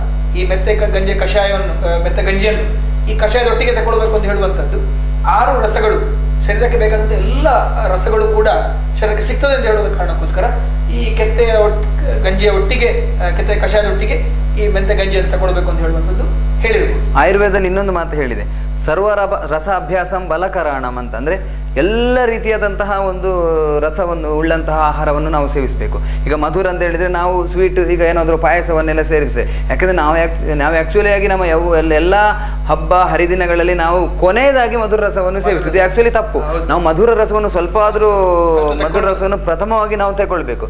ಮಧುರ ಆಮ್ಲ ಅಂತ ಹೇಳಿದ್ರೆ ಹುಳಿ ಅಂತ ಹೇಳಿದ್ರೆ ಅದಕ್ಕೆ ಹುಳಿ ಅಂತ ಹೇಳಿದ್ರೆ ಈಗ ನಮ್ಮದೇ ಈಗ ಇದು ಎಂತ ಹುಳಿಯ ನಿಂಬೆ ಹುಳಿ ಇರ್ಬೋದು, ಅದರದ್ದು ಇರ್ಬೋದು. ಅದು ಮಧುರಾಮ್ಲ, ಲವಣ, ಉಪ್ಪು ಕೂಡ ನಮ್ಮ ಎಲ್ಲ ಇದಕ್ಕೆ ಕೂಡ ನಾವೊಂದು ಉಪ್ಪು ಹಾಕ್ತೇವೆ. ಹಾಗೆ ಲವಣ, ಕಟು ಅಂತ ಹೇಳಿದ್ರೆ ಇದು ಎಂತ ಹೇಳ್ತೇವೆ, ಕಟು ಅಂತ ಹೇಳಿದ್ರೆ ಖಾರ ಪದಾರ್ಥ, ಅದು ಅದಕ್ಕೆ ರುಚಿಗೆ ತಕ್ಕಷ್ಟು ಹಾಕ್ತೇವೆ. ಹಾಗೆ ತಿಕ್ತ ಅಂತ ಹೇಳಿದ್ರೆ ಕಹಿ. ಮತ್ತೆ ಕಷಾಯ ರಸ ಅಂತ ಹೇಳಿದ್ರೆ ನಾವು ಕಷಾಯಗಳನ್ನು ಕುಡಿತೇವೆ, ಅದು ಕೂಡ ಚೊಗರು ಇರುವಂತದ್ದು, ಅದು ಅದರದ್ದು ಕಷಾಯ ರಸ. ಈಗ ನಮಗೆ ಈಗ ಜೇನು ಅಂತ ಹೇಳ್ತೇವೆ, ಜೇನು ಸಿಹಿ ಆದ್ರೂ ಅದರದ್ದು ಮೇಯ್ನ್ ಆಗಿ ಮುಖ್ಯವಾಗಿ ಅದರ ಪ್ರಧಾನ ಕಾರ್ಯ ಕಷಾಯ, ಅದು ಕಷಾಯ ರಸ. ಹಾಗೆ ಈ ಸರ್ವರಸಾಭ್ಯಾಸಂ ಬಲಕರಾಣಂ ಅಂತ ಹೇಳ್ತೇವಲ್ಲ, ಅದು ಆಯುರ್ವೇದದಲ್ಲಿ ಹೇಗೆ ಹೇಳಿದೆ ಅದು ಇಂದಿಗೂ ಅದು ಪ್ರಸ್ತುತ. ಕೆಲವರ ಊಟದ ಪದ್ಧತಿಯಲ್ಲಿ ಉದಾಹರಣೆಗೆ ಬ್ರಾಹ್ಮಣರ ಊಟದ ಪದ್ಧತಿಯಲ್ಲಿ ಮೊದಲು ನೈವೇದ್ಯ ಅಥವಾ ಕೊನೆಯದಾಗಿ ಮಜ್ಜಿಗೆ ಅಂತದ್ದು, ಅದು ಕಷಾಯ, ಅದರದ್ದು ಮಜ್ಜಿಗೆ ಕಷಾಯ ಪ್ರಧಾನ. ಹುಳಿ ಮಜ್ಜಿಗೆಯಿಂದ ಎಂಡಾಗುದು, ಮಧುರದಿಂದ ಶುರುವಾಗುವುದು. ಹಾಗೆ ಅದೇ ನೋಡಿ ಹೇಳ್ತಾ ಇರೋದು, ನಮ್ಮ ಜಾನಪದ ಪದ್ಧತಿ ಏನಿದೆ ಅದು ನಮ್ಮ ಆಯುರ್ವೇದಕ್ಕೆ ಬಹಳ ಹತ್ರ ಇದೆ. ಯಾಕೆಂದ್ರೆ ಆಯುರ್ವೇದ ಅಂತ ಹೇಳುವಂತದ್ದು ಒಂದು ಬರೀ ಮೆಡಿಕಲ್ ಸೈನ್ಸ್ ಖಂಡಿತವಾಗ್ಲೂ ಅಂತ, ಅದೊಂದು ಲೈಫ್ ಸೈನ್ಸ್, ಜೀವನ ಪದ್ಧತಿ, ಎಲ್ಲವನ್ನ ಎಕ್ಸ್ಪ್ಲೇನ್ ಮಾಡಿದ್ದಾರೆ ನಮಗೆ. ಸೊ ಇದು ನಮ್ಮ ತುಳುನಾಡಿನ ಸಂಸ್ಕೃತಿ ಏನಿದೆ ಅದಕ್ಕೂ ಆಯುರ್ವೇದಕ್ಕೆ ಬಹಳ ಹತ್ತಿರವಾದಂತಹ ಸಂಬಂಧ ಇದೆ. ಅದು ನಾವು ಹೇಳುವಾಗ ಅದನ್ನು ನಾವು ಈಗ ಸಂಸ್ಕೃತಿ ಅಂತ ಹೇಳ್ತೇವೆ, ಹಿಂದಿನವರಿಗೆ ಅದು ಸಂಸ್ಕೃತಿ ಅವರ ದಿನನಿತ್ಯದ ಜೀವನ ಪದ್ಧತಿ ಹಾಗಿತ್ತು. ಈಗ ಆಟಿಯಲ್ಲಿ ನಾವು ಈಗ ಆಟಿಡೊಂಜಿ ದಿನ ಅಂತ ಹೇಳಿ ನಾನು ಆರಂಭದಲ್ಲಿ ಹೇಳಿದೆ. ಈ ಆಟಿಡೊಂಜಿ ದಿನ ಅಂತ ಹೇಳುವಾಗ ಹಿಂದಿನವರಿಗೆ ಆಟಿಡೊಂಜಿ ಎಲ್ಲ ದಿನ ಇತ್ತು, ಅವರಿಗೆ ನಮಗೆ ಇದು ಒಂದು ದಿನ ಆಗಿದೆ ಈಗ. ಯಾಕೆಂತ ಹೇಳಿದ್ರೆ ಅದನ್ನು ಅದಕ್ಕೊಂದು ಉದ್ದೇಶ ಅಂತ ಹೇಳಿದ್ರೆ ನಾವು ಅದನ್ನು ಮರೆಯುವುದು ಬೇಡ ಅಂತ ಹೇಳೋದಕ್ಕೂ ಬೇಕಾಗ್ಲಿ ಈಗ ಆಟಿಡೊಂಜಿ ದಿನ ಅಂತ ಮಾಡ್ಬೋದು. ಹಿಂದಿನ ಕಾಲದಲ್ಲಿ ಅಷ್ಟು ವೈಭವಪೂರ್ಣವಾದಂತಹ ಒಂದು ಜೀವನ ಶೈಲಿ ಇರದ ಕಾರಣ ಅವರಿಗೆ ಅದು ದೊಡ್ಡ ಇದಿಲ್ಲ, ಅವರು ಅದನ್ನು ಮಾಮೂಲಿಯಾಗಿ ಅದನ್ನು ಮಾಡ್ತಾ ಇದ್ರು. ಅಲ್ಲ, ಸಹಜವಾಗಿ ಏನಂತ ಹೇಳಿದ್ರೆ ಮಳೆ ಬಂದ್ರೆ ಈ ಆಟೆಯ ಒಂದು ವಿಶೇಷ ಏನಂತ ಹೇಳಿದ್ರೆ, ಒಂದು ಬಿಸಿಲು ಅಂತ ಹೇಳಿದ್ರೆ ಆನೆಯ ಬೆರಿಪುಡ ಉಂಟು, ಆನೆಯ ಬೆರಿಪುಡವನ ದೊಂಬು ಅಂತ. ಹೌದು, ಅಷ್ಟು ಉಷ್ಣ ಅಷ್ಟು ಕಾಲ. ಹೌದು, ಮಳೆ ಬಂದ್ರೆ ಹೊರಗೆ ಹೋಗ್ಲಿಕ್ಕಾಗದಂತಹ ಮಳೆ ಅಂತ ಹೇಳಿ ಹಿಂದಿನವರ ಒಂದು ಮಾತಿತ್ತು. ಈ ಕಾಲದಲ್ಲಿ ಅವರಿಗೆ ಸಹಜವಾಗಿ ಸಿಗ್ತಾ ಇತ್ತು ಯಾವುದು ಆಟಿಯ ತಿಂಡಿ ನಾವು ಪದಾರ್ಥಗಳು ಅಂತ ಹೇಳ್ತೇವಲ್ಲ. ಆದ್ರೆ ಇದರ ಹಿಂದೆ ಏನಿದೆ ವೈಜ್ಞಾನಿಕವಾಗಿ, ಈಗ ನಾವು ತೇವು ತಜಂಕ ಅಂತ ಹೇಳ್ತೇವೆ, ಇದರ ಹಿಂದೆ ವೈಜ್ಞಾನಿಕವಾಗಿ ಏನೆಲ್ಲ ಇದಿದೆ, ಸತ್ವಭರಿತವಾದಂತಹ ಆಹಾರ ಆಗಿತ್ತು ಅಂತ ಹೇಳ್ತೇವೆ ನಾವು. ನೋಡಿ ಏನಾಗಿದೆ ಅಂದ್ರೆ ನಾನು ಹೇಳ್ತಾ ಇದ್ದೀನಿ, 6 ರಸಗಳಿರುವಂತಹ ಆಹಾರ ಪದಾರ್ಥವನ್ನು ಸೇವನೆ ಮಾಡಬೇಕು ಅಂತ. ಅದೇ ರೀತಿ ಎಲ್ಲವೂ ನ್ಯಾಚುರಲ್ ಆಗಿ ಬೆಳೆಯುವಂಥದ್ದು ಅಂತ ಹೇಳಿದ್ರೆ, ನೀವು ನಮ್ಮ ತಜಂಕ ಆಗಿರ್ಬೋದು, ಕಣಿಲೆ ಆಗಿರ್ಬೋದು, ಸೇವಿನ ಇದಾಗಿರ್ಬೋದು, ಬಾಳೆದಿಂದಾಗಿರ್ಬೋದು, ಅಂಬಟೆ ಆಗಿರ್ಬೋದು, ಉಪ್ಪಿನಕಾಯಿ ಹಾಕುವಂಥದ್ದು, ಇದೆಲ್ಲವೂ ಕೂಡ ನ್ಯಾಚುರಲ್. ಮತ್ತೆ ಹಲಸಿನಕಾಯಿ ಬೀಜ ಆಗಿರ್ಬೋದು, ಇದೆಲ್ಲವೂ ಕೂಡ ನ್ಯಾಚುರಲ್ ಆಗಿ ಬೆಳೆಯುವಂಥದ್ದು ನಾವು ಸೇವನೆ ಮಾಡ್ತಾ ಇದ್ದೀವಿ. 2 ವಿಧಾನ ಇದೆ. ಒಂದೇನು ಅಂತ ಹೇಳಿದ್ರೆ, ಮಳೆಗಾಲದಲ್ಲಿ ಏನೂ ಕೆಲಸ ಇರ್ತಾ ಇರ್ಲಿಲ್ಲ, ಅಷ್ಟು ಜೋರು ಮಳೆ ಇರ್ತಾ ಇತ್ತು, ಹೊರಗಡೆ ಹೋಗ್ಲಿಕ್ಕೆ ಆಗ್ತಾ ಇರಲಿಲ್ಲ. ಮೊದಲಿನ ಕಾಲದವರು ತುಂಬಾ ಬಡವರಾಗಿದ್ರು, ಜೀವನ ಪದ್ಧತಿ ಬರೀ ಅವರಿಗೆ ಗದ್ದೆಯಿಂದ ಬೆಳೆದಂತ ಬೇಸಾಯ ಮಾಡಿದಂತ ಭತ್ತವನ್ನು ಅವರು ಅಕ್ಕಿ ಮಾಡಿ ಊಟ ಮಾಡಬೇಕಿತ್ತು. ಭತ್ತವೆಲ್ಲವೂ ಖಾಲಿ ಆಗ್ತಾ ಇತ್ತು, ಹೊರಗಡೆ ಹೋಗ್ಲಿಕ್ಕೆ ಕೆಲಸ ಇರ್ತಾ ಇರಲಿಲ್ಲ. ಆದ ಕಾರಣ ಇರುವಂತಹ ಆಹಾರ ಪದಾರ್ಥವನ್ನು ಸೇವನೆ ಮಾಡಿ 1 ತಿಂಗಳಷ್ಟು ತನ್ನ ಶರೀರಕ್ಕೆ ಒಳ್ಳೆ ಪೋಷಕಾಂಶವನ್ನು ಕೊಟ್ಟು ಶರೀರವನ್ನು ಬಲಪಡಿಸ್ತಾ ಇತ್ತು. ಎಲ್ಲ ಆಹಾರ ನ್ಯಾಚುರಲ್ ಬೆಳೆಯುವಂಥ ಎಲ್ಲ ಆಹಾರಗಳು ಕೂಡ ನಮಗೆ ಶರೀರಕ್ಕೆ ಪೋಷಕಾಂಶ ಇರುವಂಥದ್ದು, ಶರೀರಕ್ಕೆ ಬೇಕಾದಂತಹ ಶಕ್ತಿಯನ್ನು ಕೊಡ್ತಾ ಇತ್ತು. 6 ರಸಗಳಿರುವಂತಹ ಆಹಾರ ಪದಾರ್ಥಗಳನ್ನು ಸೇವನೆ ಮಾಡ್ತಾ ಇದ್ರು, ಶರೀರಕ್ಕೆ ಬಲವನ್ನು ತುಂಬುತ್ತಾ ಇದ್ರು. ಇದನ್ನೆಲ್ಲ ತುಂಬಿಕೊಂಡು 1 ತಿಂಗಳಷ್ಟು ಕಾಲ ಅವರು ಈಗ ಹೇಗೆ ಅಂತ 1 ತಿಂಗಳ ಕಾಲ ಅವರು ಎಲ್ಲೂ ಹೋಗ್ತಾ ಇರಲಿಲ್ಲ, ಕೆಲಸ ಮಾಡ್ತಾ ಇರಲಿಲ್ಲ, ಕೆಲಸ ಮಾಡ್ಲಿಕ್ಕೆ ಆಗ್ತಾ ಇರಲಿಲ್ಲ. ಆದ ಕಾರಣ 1 ತಿಂಗಳ ಕಾಲ ಶರೀರವನ್ನು ಬಲ ಮಾಡಿಕೊಂಡು ಮುಂದೆ ಅವರ ಕೆಲಸ ಕಾರ್ಯಗಳಿಗೆ ಅವ್ರಿಗೆ ಹೋಗ್ತಾ ಇರುವುದು. ಇದು ಆಗಿರ್ಲಿಕ್ಕೂ ಸಾಕು. ಅಲ್ಲ, ಒಂದು ಹಂತದವರೆಗೆ ಅವರ ಕೃಷಿ ಎಲ್ಲ ಮುಗ್ದು ಅದರದ್ದು ಭತ್ತ ಎಲ್ಲ ಖಾಲಿ ಆಗ್ತದೆ. ವಿರಾಮದ ಹೊತ್ತು ಅದು ಇದು ಕೂಡ ಎಂತ ಪರಿಸರ ಕುಲದಲ್ಲಿ ಮಳೆ ಇದ್ದ ಕಾರಣ ಏನು ಮಾಡ್ಲಿಕ್ಕೆ ಆಗುದಿಲ್ಲ. ಆ ಸಂದರ್ಭದಲ್ಲಿ ಬೇರೆ ತರಗೆ ಬೆಳಿಲಿಕ್ಕೆ ಆಗುದಿಲ್ಲ, ಅಕ್ಕಿ ಮುಗ್ದಿದೆ, ಭತ್ತ ಮುಗ್ದಿದೆ. ಆ ಕಾರಣದಿಂದ ನೈಸರ್ಗಿಕವಾಗಿ ಸಿಗುವಂತಹ ಎಲ್ಲ ಒಂದು ಸುತ್ತಮುತ್ತಲು ಸಿಗುವಂತಹ ಆಹಾರ, ಅದು ಕೂಡ ಪೌಷ್ಟಿಕ ಅಂಶವಾದ ಆಹಾರ ಇದ್ದದ್ದು. ಈಗ ನಾವು ಸಪ್ತಪರ್ಣವನ್ನು ನಾವು ನೋಡಿದ್ರು, ಅದೀಗ ನಾವು ಸೈಂಟಿಫಿಕ್ ಆಗಿ ಮಾತಾಡಿದ್ರೆ ಅದರಲ್ಲಿ ಆಲ್ಕಲಾಯ್ಡ್ಸ್ ಅಂತ ಉಂಟು. ಅದರಲ್ಲಿರುವಂತಹ ಆಲ್ಕಲಾಯ್ಡ್ಸ್ ಅಲ್ಲಿ ನೋಡುವಾಗ ಅದು ಆಂಟಿ ಮಲೇರಿಯಲ್ ಪ್ರಾಪರ್ಟಿ ಇರುವಂತಹ ಕ್ವಿನಿನ್ ಅಂತ ಏನುಂಟು ಅದಕ್ಕೆ ಸಮಾನಾಂತರವಾಗಿರುವಂತಹ ಆಲ್ಕಲಾಯ್ಡ್ಸ್ ಇದರಲ್ಲಿ ಇದೆ ಅಂತ ಕಂಡು ಬಂದಿದೆ. ಅಂದ್ರೆ ಹಿಂದಿನ ಕಾಲದವರೆಗೆ ಅದು ಆಂಟಿ ಮಲೇರಿಯಲ್ ಅಂತ ಗೊತ್ತಿರಲಿಲ್ಲ. ಆದ್ರೂ ಒಂದು ವೈರಸ್ ಇರ್ಬೋದು, ಒಂದು ಬ್ಯಾಕ್ಟೀರಿಯಾ ಇರ್ಬೋದು, ಅದಕ್ಕೆ ಒಂದು ಸರಿಯಾಗಿ ಅದನ್ನು ಗುಣಪಡಿಸುವಂತಹ ಒಂದು ಆಲ್ಕಲಾಯ್ಡ್ಸ್ಗಳು, ಒಂದು ಅಂಶಗಳು ಈ ಒಂದು ಸಪ್ತಪರ್ಣದಲ್ಲಿ ಇತ್ತಂತ ನಾವು ಹೇಳ್ಬೋದು. ಈಗ ಕಾರ್ಯಕ್ರಮವನ್ನು ಮುಗಿಸುವ ಮೊದಲು ಕೊನೆಯದಾಗಿ ಈ ಒಂದು ಆಟಿ ತಿಂಗಳ ವಿಶೇಷ ಮತ್ತು ಆಟಿ ಕತ್ತೆಯ ಕಷಾಯ ಇದರ ಬಗ್ಗೆ ಏನು ಸಂದೇಶ ಕೊಡ್ತೀರಿ? ಇಬ್ರು ಒಂದೊಂದು ಸಂದೇಶ. ನೋಡಿ, ಫಸ್ಟ್ ಆಟಿ ಕೆತ್ತೆ ಕಷಾಯವನ್ನು ನಾವು ಪ್ರಿಪರೇಷನ್ ಮಾಡುವಂಥದ್ದು ಖಂಡಿತವಾಗ್ಲೂ ನಾವು ನೋಡ್ಕೊಳ್ಬೇಕು. ಆಟಿ ಕೆತ್ತೆ ಕಷಾಯ, ಆ ಕೆತ್ತೆಯನ್ನು ನಾವು ತಕೊಂಡು ಬಂದು ಬೆಳಗಿನ ಹೊತ್ತಲ್ಲಿ ಕೆತ್ತೆಯನ್ನು ತಕೊಂಡು ಬಂದು ಹೊರಭಾಗದಲ್ಲಿ ಅದನ್ನು ಕ್ಲೀನ್ ಮಾಡಿ ಅದನ್ನು ಚಂದ ಜಜ್ಜಬೇಕು ನಾವು. ಅಂದ್ರೆ ಕೆತ್ತೆಯನ್ನು ಚೆನ್ನಾಗಿ ಜಜ್ಜಿ, ನಾವು ಮೊದಲನೇ ಕಾಲದಲ್ಲಿ ಎಲ್ಲ ಕೈಯಲ್ಲೇ ಜಜ್ತಾ ಇದ್ರು, ಅಥವಾ ಒರಳು ಕಲ್ಲಲ್ಲಿ ಹಾಕಿ ಜಜ್ತಾ ಇದ್ರು. ಈಗ ಏನಾಗಿದೆ ಅಂದ್ರೆ ಮಿಕ್ಸಿಗಳು ಬೇರೆ ಬೇರೆ ಇದು ಬಂದಿದೆ. ಆದ ಕಾರಣ ಕೈಯಲ್ಲಿ ಜಜ್ಜಿ ಅದಕ್ಕೆ ಒಂದು ಸ್ವಲ್ಪ ಕಾಳು ಮೆಣಸು, ಅದೇ ರೀತಿ ಬೆಳ್ಳುಳ್ಳಿ, ಅದೇ ರೀತಿ ಮೆಣಸನ್ನು ಹಾಕಿ ಜಜ್ಜಿ ಅದನ್ನು ರಸ ತೆಗೆದು ಅದನ್ನು ಹಿಂಡಬೇಕಿತ್ತು. ರಸ ತೆಗೆದು ಅದನ್ನು ಎಷ್ಟು ಸೇವನೆ ಮಾಡಬೇಕು ಅಂತ ಹೇಳುವಂಥದ್ದು ಕೂಡ ಇದೆ. ಕಷಾಯದಲ್ಲಿ ನಾವು ಸಾಧಾರಣ 40-48 ml ಅಷ್ಟು ಅದನ್ನು ನಾವೊಂದು ಉದಾಹರಣೆಗಳು 1/4 ಗ್ಲಾಸ್ ಅಷ್ಟು ನಾವು ಅದನ್ನು ಸೇವನೆ ಮಾಡಿದ್ರೆ ಅದನ್ನು ಸೇವನೆ ಮಾಡಬೇಕು. ಸೊ ಇದನ್ನು ಆ ಕೆತ್ತೆ ಕಷಾಯವನ್ನು ಪ್ರಿಪೇರ್ ಮಾಡುವಂತಹ ಒಂದು ವಿಧಾನ. ದಯವಿಟ್ಟು ಎಲ್ಲರೂ ಕೂಡ ಆಟಿ ಕೆತ್ತೆ ಕಷಾಯವನ್ನು ಸೇವನೆ ಮಾಡಿ ಆರೋಗ್ಯವನ್ನು ಕಾಪಾಡಿಕೊಳ್ಳಿ. ಮುಂದಿನ ಜೀವನಕ್ಕೆ ಬೇಕಾದಂತಹ ರೋಗ ನಿರೋಧಕ ಶಕ್ತಿಯನ್ನು ಹೆಚ್ಚಿಸಿಕೊಳ್ಳಿ. ಇದನ್ನು ನಾವು ಈ ಪ್ರೋಗ್ರಾಮ್ ಮುಖಾಂತರ ನಾನು ಎಲ್ಲರೂ ಕೇಳ್ಕೊಳ್ತಾ ಇದ್ದೇನೆ. ಅದೇ ರೀತಿ ನಾನು ಏನು ಕೇಳ್ಕೊಳ್ಳೋದಂದ್ರೆ ಡಾಕ್ಟರ್ ಎಲ್ಲ ಹೇಗೆ ಅದನ್ನು ಸೇವಿಸಬೇಕು ಅಂತ ಹೇಳಿದ್ರು.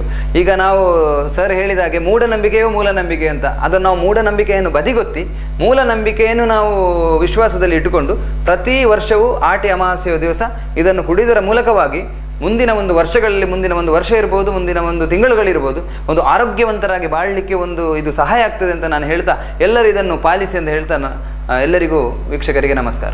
ಆತ್ಮೀಯ ವೀಕ್ಷಕ ಬಾಂಧವರೇ, ಆಟಿಯ ದಿವಸದಂದು, ಆಟಿ ಅಮಾವಾಸ್ಯೆಯಂದು ಹಾಲೆ ಮರದ ಕೆತ್ತೆಯ ಕಷಾಯ ಇದು ಕುಡಿಯುವುದರಿಂದ ಆಗುವಂತಹ ಪರಿಣಾಮಗಳು, ಇದರಲ್ಲಿರುವಂತಹ ಔಷಧೀಯ ಗುಣಗಳ ಬಗ್ಗೆ ವಿಸ್ತಾರವಾಗಿ ನಾವು ತಿಳಿದುಕೊಂಡಿದ್ದೇವೆ. ಇನ್ನಷ್ಟು ಇದರ ಬಗ್ಗೆ ಮಾತನಾಡಲಿಕ್ಕಿದ್ದರೂ ಕೂಡ ಕಾರ್ಯಕ್ರಮ ಮುಗಿಯುವ ಹಂತದಲ್ಲಿದೆ. ಆಟಿಯ ಕೆತ್ತೆಯ ಕಷಾಯ ಕುಡಿಯುವುದು ಕೇವಲ ಮೂಢನಂಬಿಕೆ ಅಲ್ಲ, ಇದು ನಮ್ಮ ಮೂಲ ನಂಬಿಕೆ. ಹಿಂದಿನವರು, ನಮ್ಮ ಹಿಂದಿನ ತಲೆಮಾರಿನವರು ಅದು ಪ್ರತಿಯೊಂದನ್ನು ಕೂಡ ಒಂದಲ್ಲ ಒಂದು ರೀತಿಯಿಂದ ನಮ್ಮ ಉಪಯೋಗಕ್ಕಾಗಿ ಇಟ್ಟುಕೊಂಡಿದ್ದಾರೆ, ಅದನ್ನು ಉಪಯೋಗಕ್ಕಾಗಿ ಮಾಡಿಕೊಂಡಿದ್ದಾರೆ.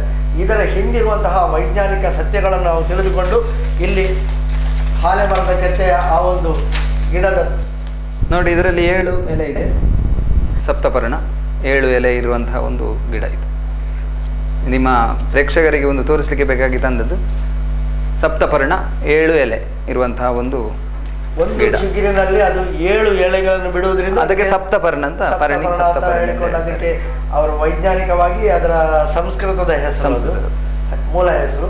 ಈ ರೀತಿಯಾಗಿ ನಮ್ಮ ಮೂಲ ನಂಬಿಕೆಗಳು ಯಾವುದೆಲ್ಲ ಇವೆಯೋ, ಹಿಂದಿನವರು ಯಾವೆಲ್ಲ ನಂಬಿಕೆಗಳನ್ನು ನಮಗಾಗಿ ಬಿಟ್ಟುಕೊಟ್ಟಿದ್ದಾರೋ, ಇದರ ಹಿಂದೆ ಒಂದಲ್ಲ ಒಂದು ಸತ್ಯ ಇದೆ. ಆ ಒಂದು ಸತ್ಯವನ್ನು ನಮಗೆ ತಿಳಿಸಲಿಕ್ಕೋಸ್ಕರ ಅವರು ಒಂದಲ್ಲ ಒಂದು ರೀತಿಯಲ್ಲಿ ದೇವರ ಹೆಸರು ಹೇಳಿಕೊಂಡು ಅದನ್ನು ನಮಗಾಗಿ ಬಿಟ್ಟುಕೊಟ್ಟಿದ್ದಾರೆ. ಈಗಿನವರು ಅದನ್ನು ಹೇಳುವಾಗ ಅದೆಲ್ಲ ಸುಳ್ಳು, ಅದೆಲ್ಲ ಮೂಢನಂಬಿಕೆ ಅಂತ ಹೇಳುವುದಿದ್ರೂ ಕೂಡ ಎಲ್ಲದರ ಹಿಂದೆ ಸತ್ಯ ಇದೆ, ವೈಜ್ಞಾನಿಕವಾದಂತಹ ಉಪಯೋಗಗಳಿವೆ ಎನ್ನುವುದನ್ನು ನಾವು ಪ್ರತಿ ಬಾರಿಯೂ ಕಂಡುಕೊಳ್ತಾ ಇದ್ದೇವೆ. ಹಾಲೆ ಮರದ ಕೆತ್ತೆಯ ಕಷಾಯ, ಅದನ್ನು ಮರವನ್ನು ಸರಿಯಾಗಿ ಗುರುತಿಸಿ ಆ ಕೆತ್ತೆಯ ಕಷಾಯವನ್ನು ಎಲ್ಲರೂ ಸೇವಿಸುವಂತಾಗಲಿ, ಎಲ್ಲರೂ ಆರೋಗ್ಯವಂತರಾಗಲಿಕ್ಕೆ ನಮ್ಮ ಈ ಒಂದು ಯಾವ ತುಳುನಾಡಿನ ಹಿಂದಿನ ಸಂಸ್ಕೃತಿ ಇದೆಯೋ ಅದೆಲ್ಲವೂ ಉಪಯೋಗಕ್ಕೆ ಬರಲಿ ಅಂತ ಹೇಳಿಕೊಡ್ತಾ ಈ ಒಂದು ಮಾಹಿತಿ ಕಾರ್ಯಕ್ರಮದಲ್ಲಿ ನಮ್ಮೊಂದಿಗೆ ಇದರ ಬಗ್ಗೆ ಸವಿಸ್ತಾರವಾಗಿ ಮಾಹಿತಿಯನ್ನು ಒದಗಿಸಿಕೊಟ್ಟಂತಹ ಡಾಕ್ಟರ್ ಕೇಶವರಾಜ್ರವರಿಗೆ, ಡಾಕ್ಟರ್ ಸುಭಾಷ್ ರೈ KN ರವರಿಗೆ ಇಬ್ಬರಿಗೂ ಎಲ್ಲ ವೀಕ್ಷಕ ಬಂಧುಗಳ ಪರವಾಗಿ ವಂದನೆಗಳು. ವಂದನೆಗಳು ಸರ್.